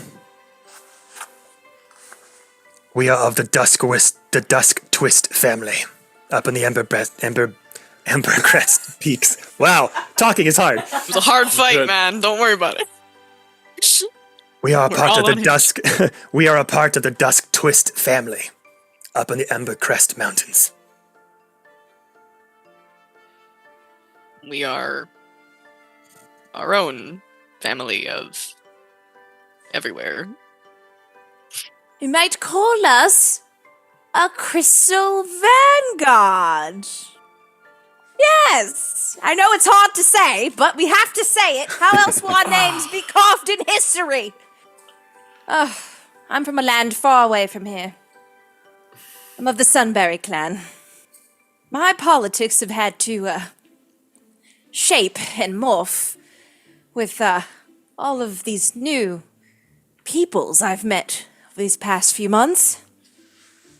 Everyone else here has their own past, but they're all very cheery. Quite a pleasure to share camp with. Especially this one right here.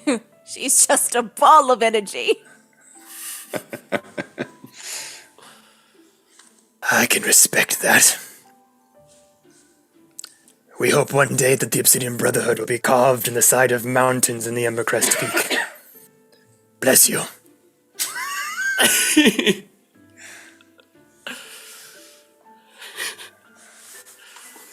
Wait.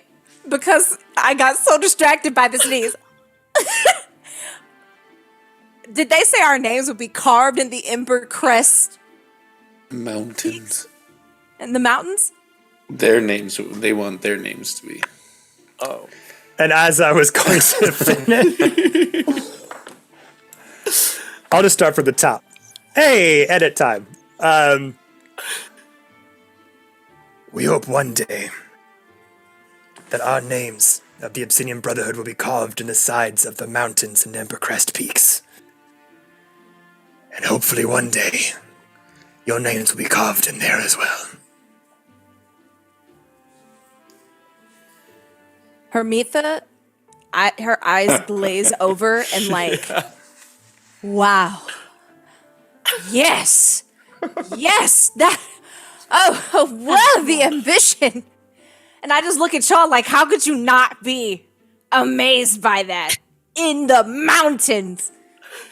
What an effort. And I grasp their hand and I say, well met, absolutely. And I'm already just in my head, thinking of, literally just my face on a mountain. But Founding father style. Oh, yeah. We're founding something out there, okay? The tapestry of our bravest and legendary warriors have been carved in the sides of Embercrest Peak for as long as we can remember. Whatever is happening in these lands has far realm influenced this war. Should you need to seek asylum, should you need someplace to escape to, the Embercrest Peaks are open to you. Oh, that is so wonderfully, so hospitable. Is it hot there? Embercrest, it's just trying to understand how we should dress when we... Lakes of lava run through Embercrest in all Of course directions. they do. Of course. The ash can be tasted on the tongue with every breath. It is exquisite. Wonderful. Dress light, everyone. Well, I guess this is where we separate. Where will you go now? Or won't we go? I have much to do. And I don't want to give away, our next step because we do have, a fugitive, basically. Yeah. Just hold up. The invisible dragon with the guy you hate. Oh, yeah. Things are very tenuous at the moment. We're going to find allies. Well, you've made one today. A power source of the Yellow King has been eliminated. That despicable warlock has brought this destruction of his people on upon himself, and I wish him nothing but the darkest, deepest descents into hell for what they have done. Rala does not look like she's arguing. That is so understandable. I mean, yes, and Fuck we that guy. must fix the errors of his ways. We have to repair his mess, unfortunately. And that is what we shall do. Thank you, friend, for setting us on the path. We did a great thing today. Before you go, do you think the relationship between the Astral Citadel and the Ember Peak will ever be repaired or could possibly be repaired?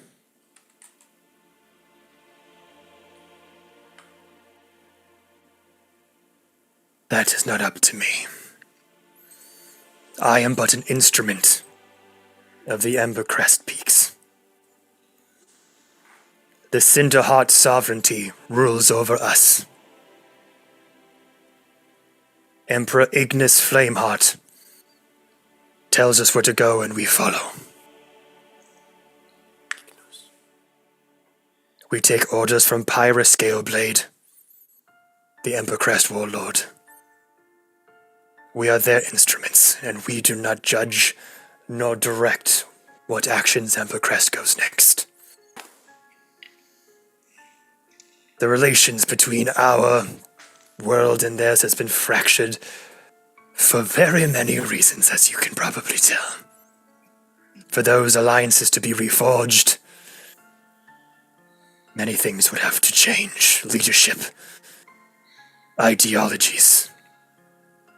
The grip that the Arcane Dominion has had over Volstiba, I fear would never lighten without a new ruler in place.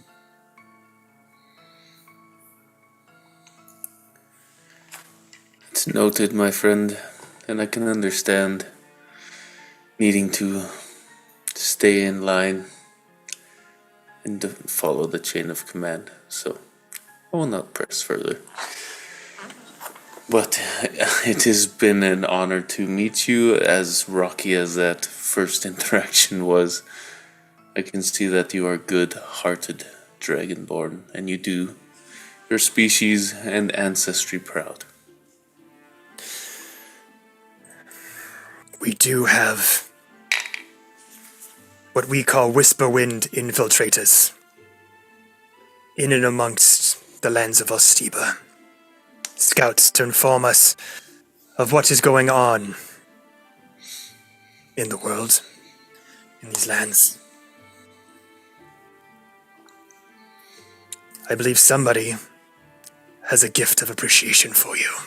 And just looks over to Nyx as they kind of have their arm in like a makeshift sort of sling almost from their robes. It's an honor to be given such a gift as the experience you have given me. I shall learn from it, and I shall come back 10 times stronger, as is the way of Embercrest. As a show of my appreciation, may you have the weapon that taught me this lesson. And hands you their psychic blade, their dagger. Oh yeah. Oh, nice. Yeah, she'll take that. She'll take it like really gently, being mindful of this poor guy's arm. Hopefully next time we fight side by side. And she'll just like kind of tuck it in one of her new little belt loops. As you see, it's a fairly long blade. It's a deep silver, not shiny, but has like a dark coloration. Shining in the light kind of shines bright in one light and dark in the next. The blade kind of curves up or kind of goes up in a bit of a jagged duration that kind of arcs to the side and kind of curves up and has like a thick blade that points. The hilt is kind of wrapped in a material with a ring at the end of it to just put on a belt loop on your side, and has this particular emerald gem in the middle of it.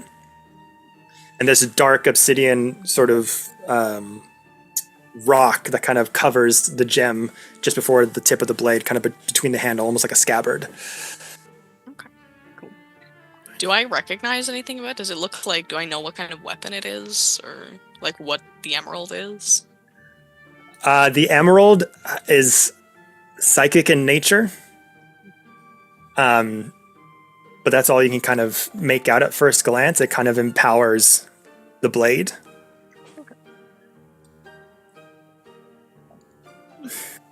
Well, may the Shroud Weaver smile on you all.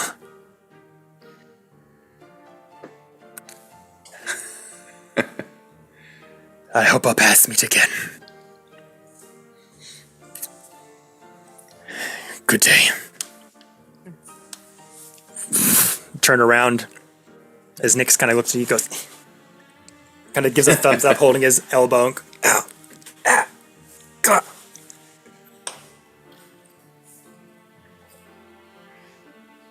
And it's there, everyone. Oh, you want to say something? I was gonna wait until they go Yeah. away before we talk to the king, but we can take our And as we walk away and turn around, it's there, everyone. That we'll take our break. Yay. We'll take a quick 5-minute break just to stretch the legs, grab snacks, bathroom breaks, and we'll be right back.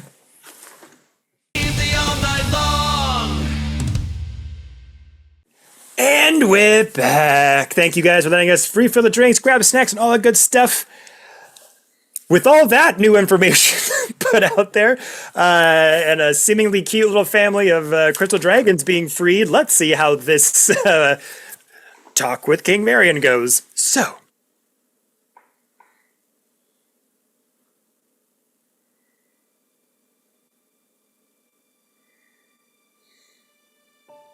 You're muted. crap. As the family of crystal dragons start to wander off and leave through the trees and brush nearby, some of them fly off in the air, some of them kind of keep walking until you can't see their forms anymore as their sizes get smaller and smaller in the distance. King Varian, still hidden from Callistra. The Obsidian Brotherhood walks off into the brush, disappearing. What would you all like to do now? So, guys, I made a deal. It's a good one. But I didn't agree to anything that you didn't have approval of. So, this morning, me and Varian had a talk. And he knows some people in the Dwarven Skye Kingdom. And if he goes there, he'll be able to recharge his magic. I said that we would take him because he wanted to take Callistra, and I was like, no, sir. We cannot. We cannot. You don't deserve that dragon. And he would give us a key to the city, a writ of authorization, and clemency, saying that we did not kidnap him. He came with us willingly. He's giving us the communication thingies. But we just have to take him to the city first. An excellent political strategy, Clara. Thank you. I think this is great.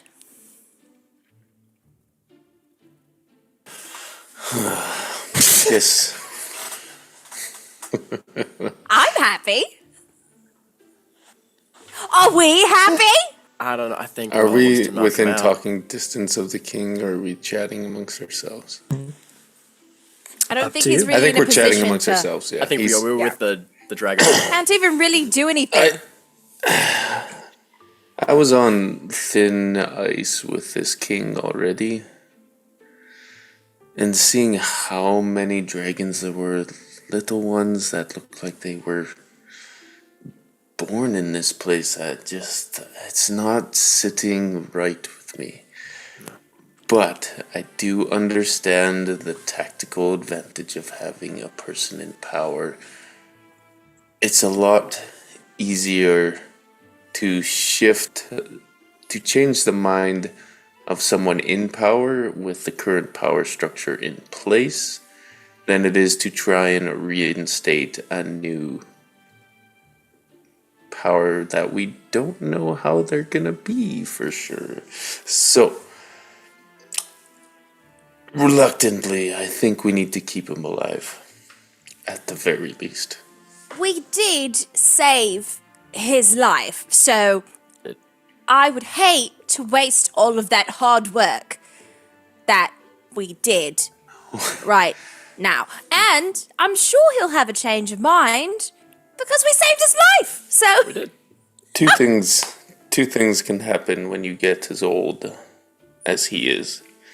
Either one, he's rigid and fixed in his way of doing things, or two, he has the perspective of many lives lived and is more malleable to change. Let's hope he's the latter, because if he's rigid, things that are rigid and can't adapt tend to break. I understand. I only wonder if how much knowledge that the king did have about these dragons, if he was directly affiliated with how bad it was, or if there was more organization going on without his knowledge. You know, That's a great question. I do, because I believe we saw there were fallen corpses in the cave as well. I believe of both guards and was it just guards on the ground as well? No, there was Far Realms creatures. Okay. They were mostly Far Realms creatures, from what I could tell. Okay. I was like, I assume that it was the Dragonborn who absolutely just laid waste to all of them. But my question, like, it would be, I might just be grasping at random things, but if some of those guards were acting under the Far Realm influence, you know, as opposed to the king, then it could be way deeper than we think. He is the king. If he is so blissfully unaware of what's happening within his kingdom that his power's being usurped underneath him and he's just la-di-da going along with it.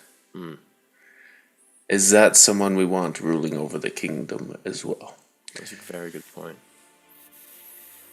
Because Probably we it's never- just looking like she's gonna beat the shit.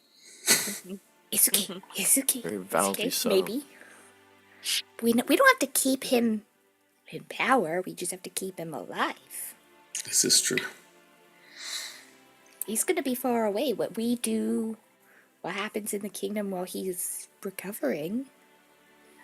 He's also old. And I feel like there's one danger with going to a place where he knows he has allies.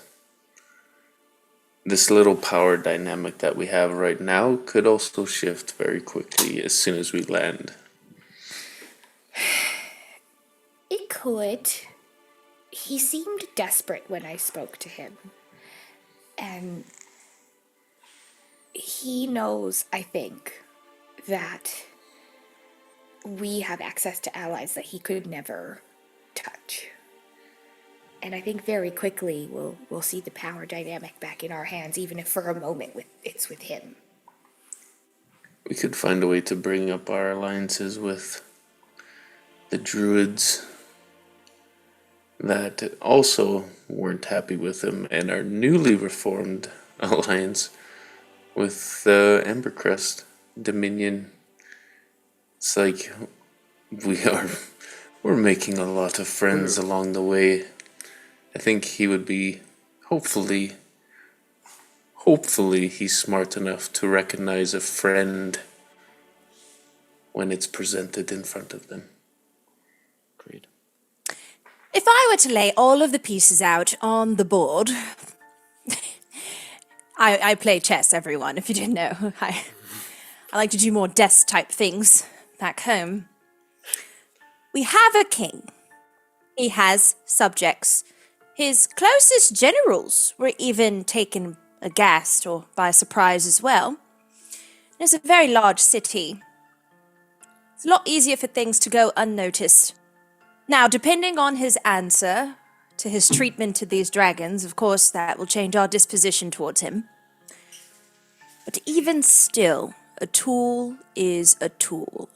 A king is a king, a pawn is a pawn, a bishop is a bishop, and they must be used accordingly.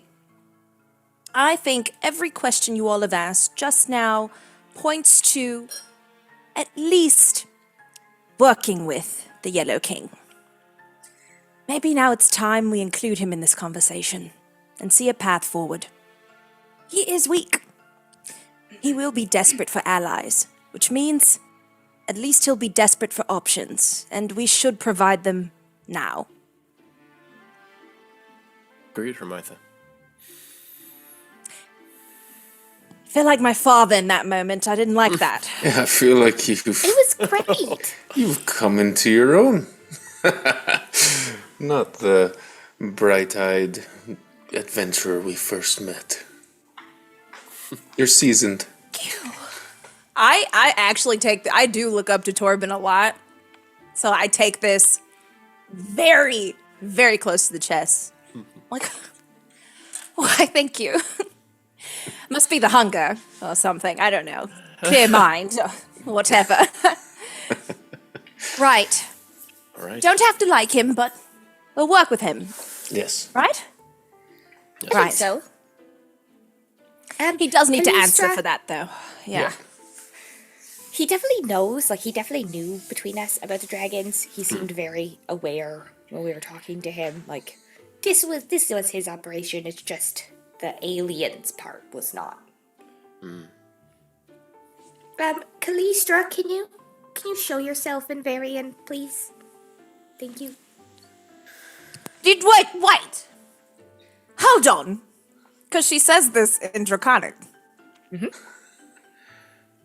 When did this happen?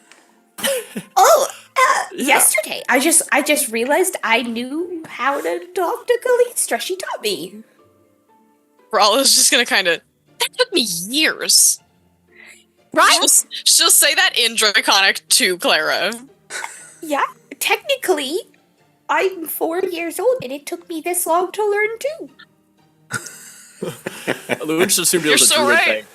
Yeah. I'll just let it, Clara's full of surprises, so you just, yeah. It's just a wild card.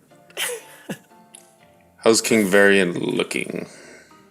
So as you're all saying this, Kalistra raises their crystalline wing, and they kind of come into physical form from being translucent. And King Varian starts to get up, looking a little bit better than he did yesterday. Those sort of poison veins coming out the corner of his mouth are more dissipated. Still looks a bit frail. The long beard still stringy and thin, just like his hair is a bit stringy and thin. His heavy armor still, it's hard to hold up the weight of it all. But he kind of gets up after being laying down for so long.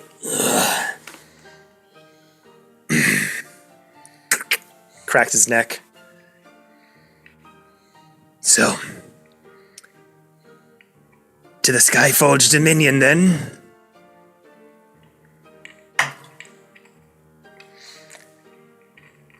Yeah, Well, go ahead. You go. I think we can talk on the way. Okay. I mean, I was fully gonna interrogate him now, but yeah, let's go. There's something about talking. I don't know. I think. Shall we talk before the wind is in our ear? Yeah, that might be a good idea. Yeah. This Also, one flies really fast. Before he can be kicked off of the dragon. You totally muted yourself, Kev. I'm the only one that can. Oh no! So when you went to the king, did you do that? Sure. We have some questions first.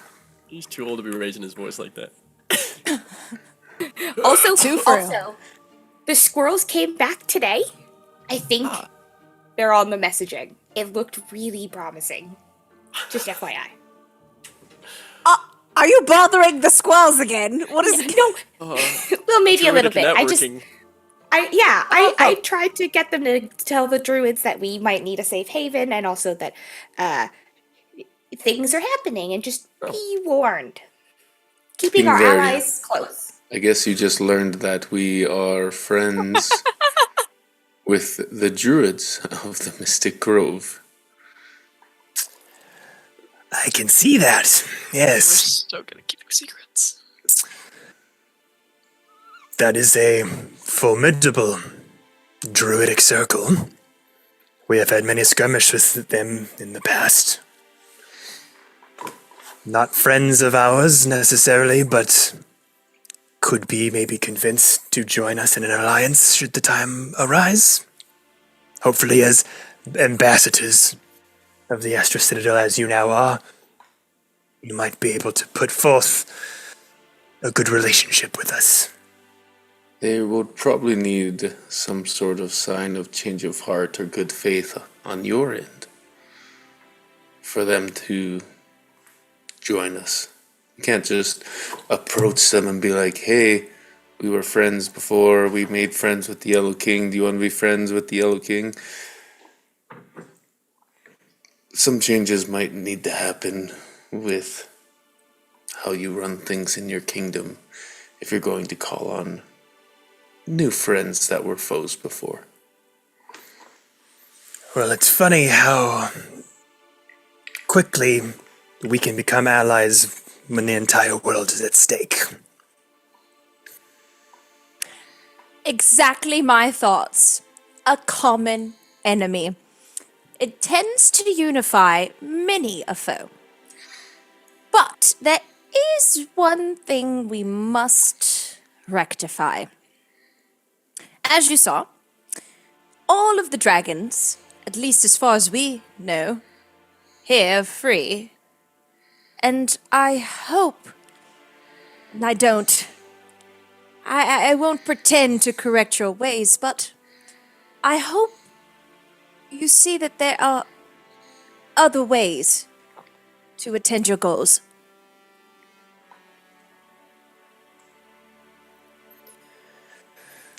And King Varian just kind of looks down.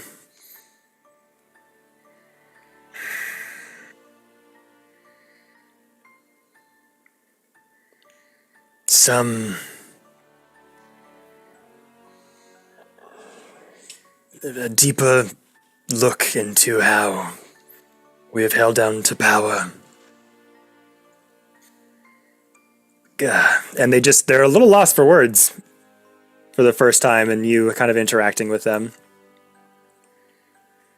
There's nothing we wouldn't do for Balstiba. I was about to fill in the words, I was like, I got words. I'm about it. But I hear you, King. I hear you. You can interrupt him if you want. No. Hermitha would never. Hermitha's a stickler for protocol and hierarchy. You mean she's a nerd? A political nerd, yeah. Poli-sci. That's Yeah. period. There's nothing I wouldn't do for the world of Balstiba. My family's lineage has kept these borders safe for eons.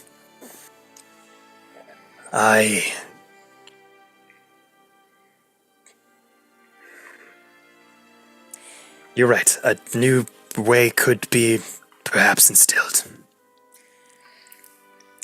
I have a question, though. If I may. I understand our need to do everything that we can to save or help our people. But clearly this way has invited a greater horror to our doors. And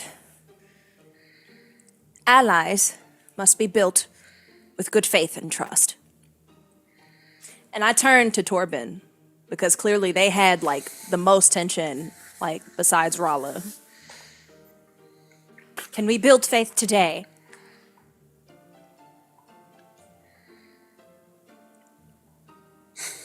I'm teeing up your question. Well, this question was... I think I will... Did I ruin the moment? My bad. The question was kind of in the other direction. I was going to ask... Do it. Thanks for teeing me up, Hermitha. Has the way you've been doing things been your choice or been influenced by your patron? Make a persuasion check. Because he was getting heated up, he has raged. I'm kidding. It's now an intimidation check. I'm kidding. I think the question was good. I don't think that was a bad question at all, yeah. Oh Yet he's a warlock king. It's gotta be messy. Practically the patron ruling. 10. Can I help? Yeah? Come on, advantage for the team Can I- up. Yeah, Can I for use- especially Rala and Torben. Can I use my draconic presence for it? Then it's intimidation. No, that's persuasion too. That's persuasion too. It counts for both. Good faith. Also, I'll fluff my wings a little bit. Go ahead. Give it a roll. That's an 18. That's better than me. Thank you. She's not gonna say anything. She's just gonna fluff up her wings and stand next to Torben.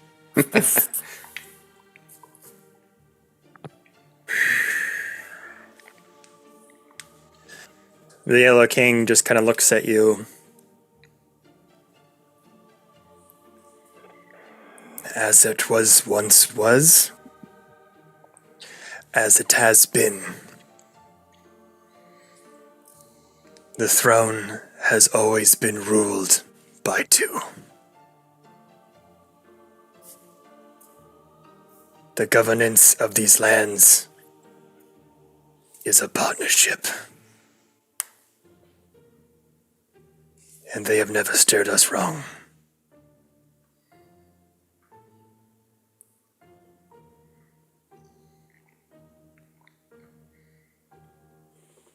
That's what he says. And who is that partnership with? In due time. I have given my half of these questions. Will you return me to where I seek? Trust. Partnership. We will do what you need, and hopefully you can keep in mind that as well-intentioned some actions are to rule a kingdom, they can have ill-intended effects. I can take you all the way to Helheim, I heard.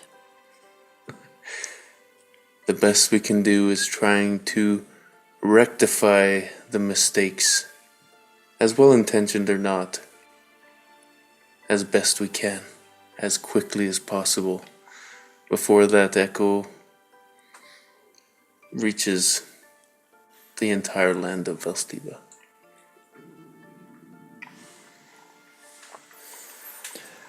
I agree. Partners. The emissaries of the Astral Citadel.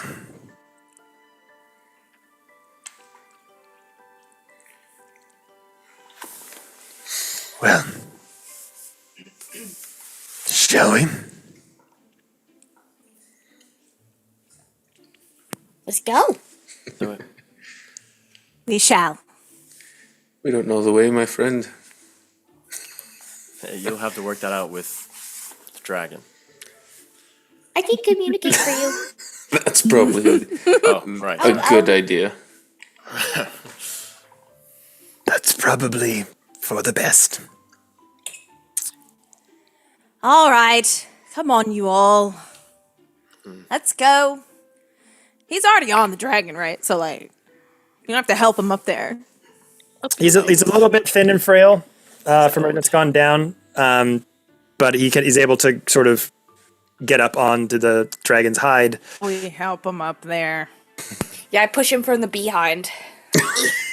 Okay, all right, I didn't ask. Oh, okay. All right. Yeah, I'm up there. Match hand yourself. Way up to there. just take him down a peg with that. Just actually drop him. Whoa, sorry, King.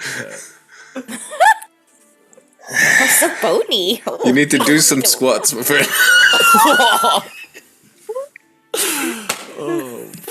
You just see this king's demeanor just get like when you're watching an anime and the whole complete animation just changes from like what it was to like a goom, just like Like a still. It happens when you lose your whole kingdom overnight. Like, eyes wide, dark shadows, and underneath their eyes, a little snot bubble goes down the nostril. So sick of our absolutely. shit. The Crystal Vanguard. He said we'd be partners, and we started bullying him. It's out of part love. of it. Squats are self-care. Like it's. Let me just plump it You're, up a little bit. you're I'm gonna old. cast Spare the Like Dying. leading on it. cause Spare the dying. the leading cause of death in old people is not being able to catch yourself when you fall. You need good base, my friend. He's absolutely right. My Nana, I swear she was 2,000 years old. She could barely walk. I mean, I told her she just needed to take a walk in the garden. I start yapping. As we're Did you just say you're taking Spare the off. Dying his ass to be more plump? No. I did. way. I was kind of doing that in the background, and then you got stuck on that. You got it. I was saying it as a joke, and then he caught me. Does he just let this happen to his ass, or like?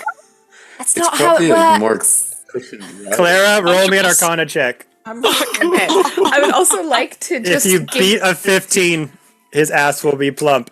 Oh No my god. way. I would also just like to say that on it. He's caked this up. is not my idea. I have He's a caked player, Morgan, who does this all the time in my games, and I just love it so much. So I've totally stolen it. It's not me. Thanks, Morgan. 12. It's half. It's just lopsided. Only one cheek kind of Oh no. lifts a bit Just give it a good smack. as you kind of like help him up with one hand. You do kind of cast for the dying. One cheek just kind of just gets a bit more plump than the other one, and it looks a little lopsided. Kinda I am sitting- on the that dragon. side. He's not I don't sitting see like off any to of the that. side. I would probably witnessed say to none of Herbie that. that check it out. In addition to magical Botox, you could get magical BBL. It works better like at that? What? Yeah. What are you doing back there? What? Do you want it? Do you want it? The I'm gas. mortified. Oh, okay, let's hurry up and get up here, Sir Kingliness. Stop touching me. Did you just bring Truffy out? Oh no. I guess so, canonically. Hide. I'm screaming. What was that? It's you. That was not me. Don't Oh, hi, Truffy. even Here. worry. You sit here. You all sit back there. I'm gonna fly. Yeah, yeah, let's fly. It's Now. Okay, we gotta go. excessive protein, I'm sorry.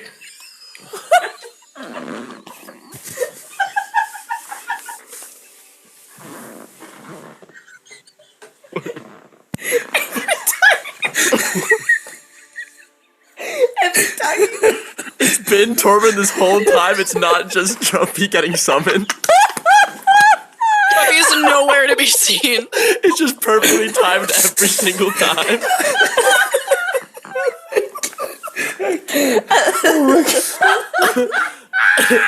That Asgardian protein is insane. Giant bag of jerky this whole time. I've just been letting Trumpy take the fall. Sorry, guys. Sorry. You know, 200 years old, you learn when you can sneak one out or not. Creaking doors. Familiar abuse. Familiar abuse.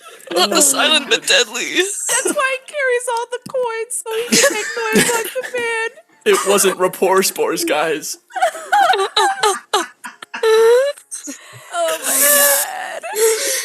Oh no! Can we can this just not happen in real life? And this is just between us. This all happened in canon. King Varian's just sitting lopsided on the dragon as he's like, Oh. this is his fall from grace. Oh, Oh, no. it's awful. That was a splat. That was a descent. He's So- under the ground. Oh no. As you arrange yourselves to to get on top of Callistra to fly away after all this is happening around you, as he's just sitting there and just I thought you were 200 years old. Just so you're talking around yourselves, like loading up the truck before going on a family vacation and just saying the most out of pocket shit. Could have waited before. And Varian just sits there, a little depressed looking, just waiting as you all one at a time grab on to the wings and the back of Callistra. King Varian, Clara or Rala, are you directing? I think we'd probably do it in tandem. Yeah. One on each side. Yeah. King Varian just looks at the two of you and just says, straight up into the north.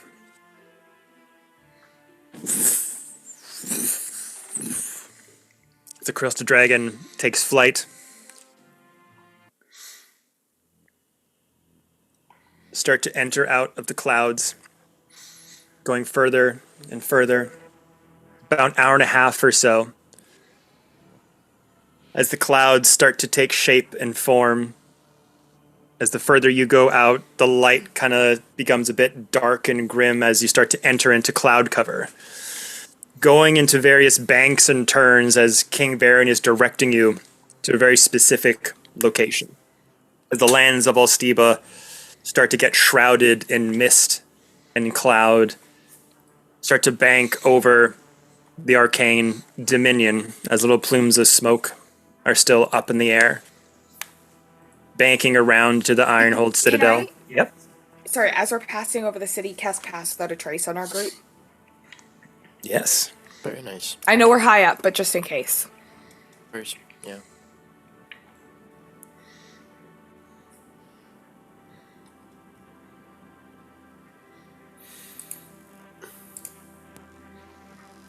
With that, I would like everyone to make me a group stealth check. Oh no. Okay. Plus 10 with Plus 10. Yeah, add your mod and then add 10. Yeah. Oh, good. 19 plus 8, 27, 37. What the fuck? 23.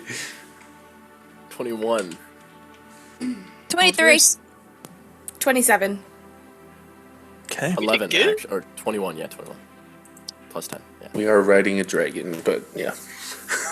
That was mine with The disadvantage. very sneaky dragon. It can go translucent, but we can't.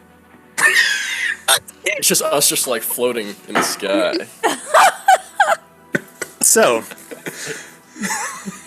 as you have seen before, when the crystal dragon goes translucent and blocks people inside of it, you don't see through it. It refracts the light back, so it looks invisible because it's just mirroring the environment around it. Freaking stealth bomber.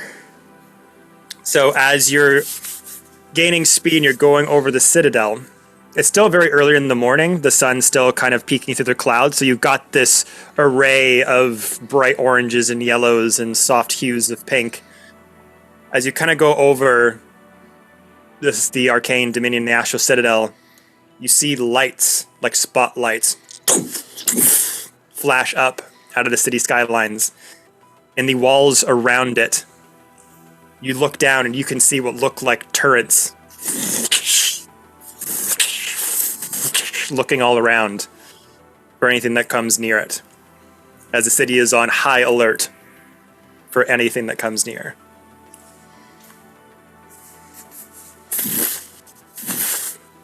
As you get up higher and higher, your breath starts to become very thin as you are raised in elevation. I need you all to make me Constitution saving throws.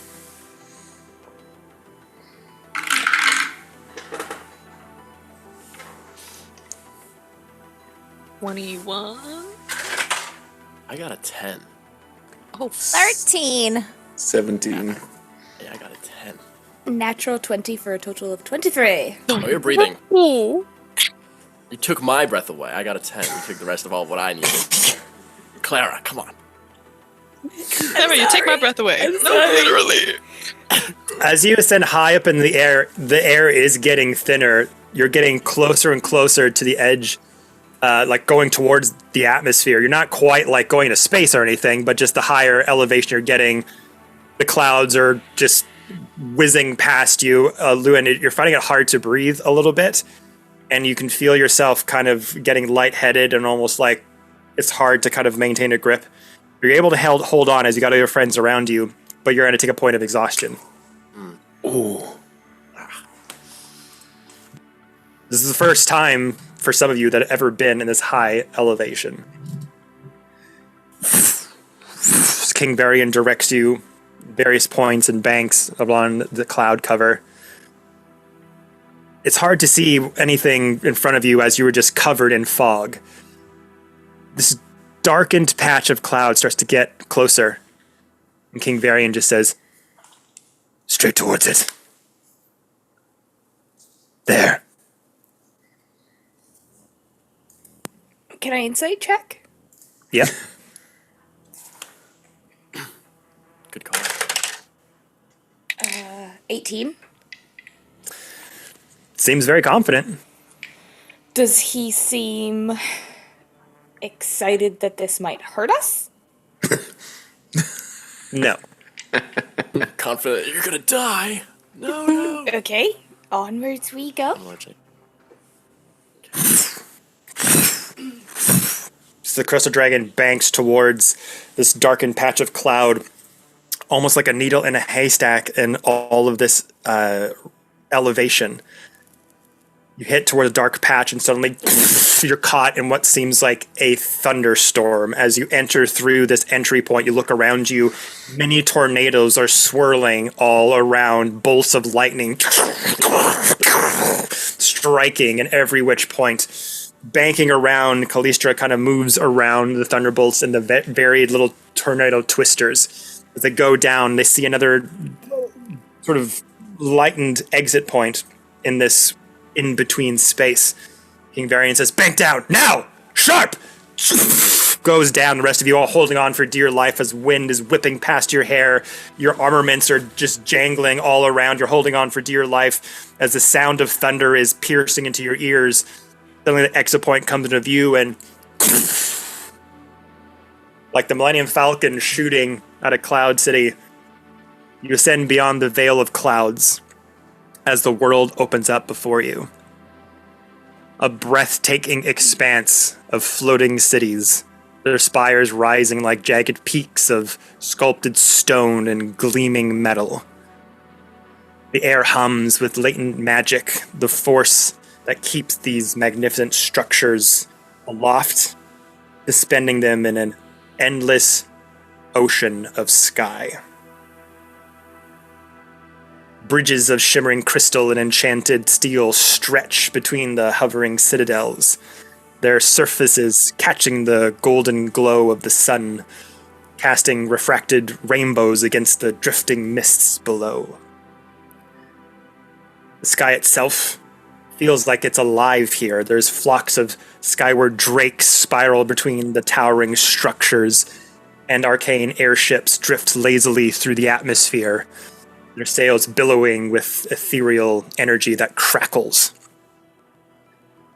The architecture is a seamless fusion of craftsmanship and arcane artistry.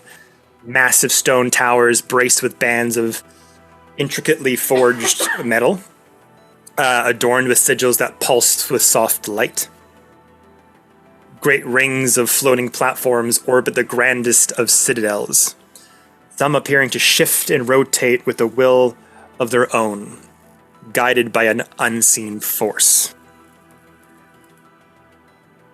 As Callistra kind of floats over to the nearest platform,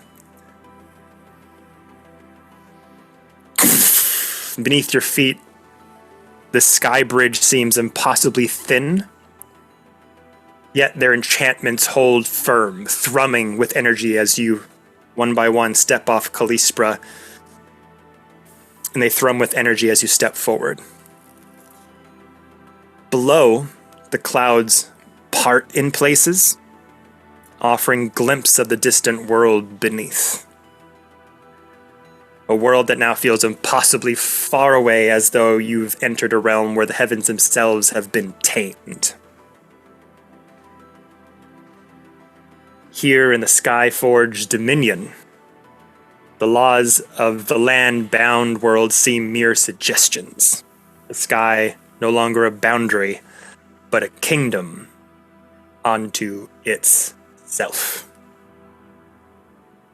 And that's where we're going to end the session, everybody. Fucking God. sick. That's Yeah. so cool. Dude. That is so cool. Hell yeah. Fantasy, cyberpunk, Mirror's Edge vibe. They seem like the perfect point between the Astral Citadel and the Martial Kingdom. And that has to be a point we have to make to the king. We have to. That'd be... God. That's actually such a good point. It's like it was orchestrated that way. Kevin, darn you! That is sick. Oh my god. But yes, thank you all. A new Dominion awaits. A new part of Ostiaba unlocked. And we will see what happens next time on War of the Realms. Bye.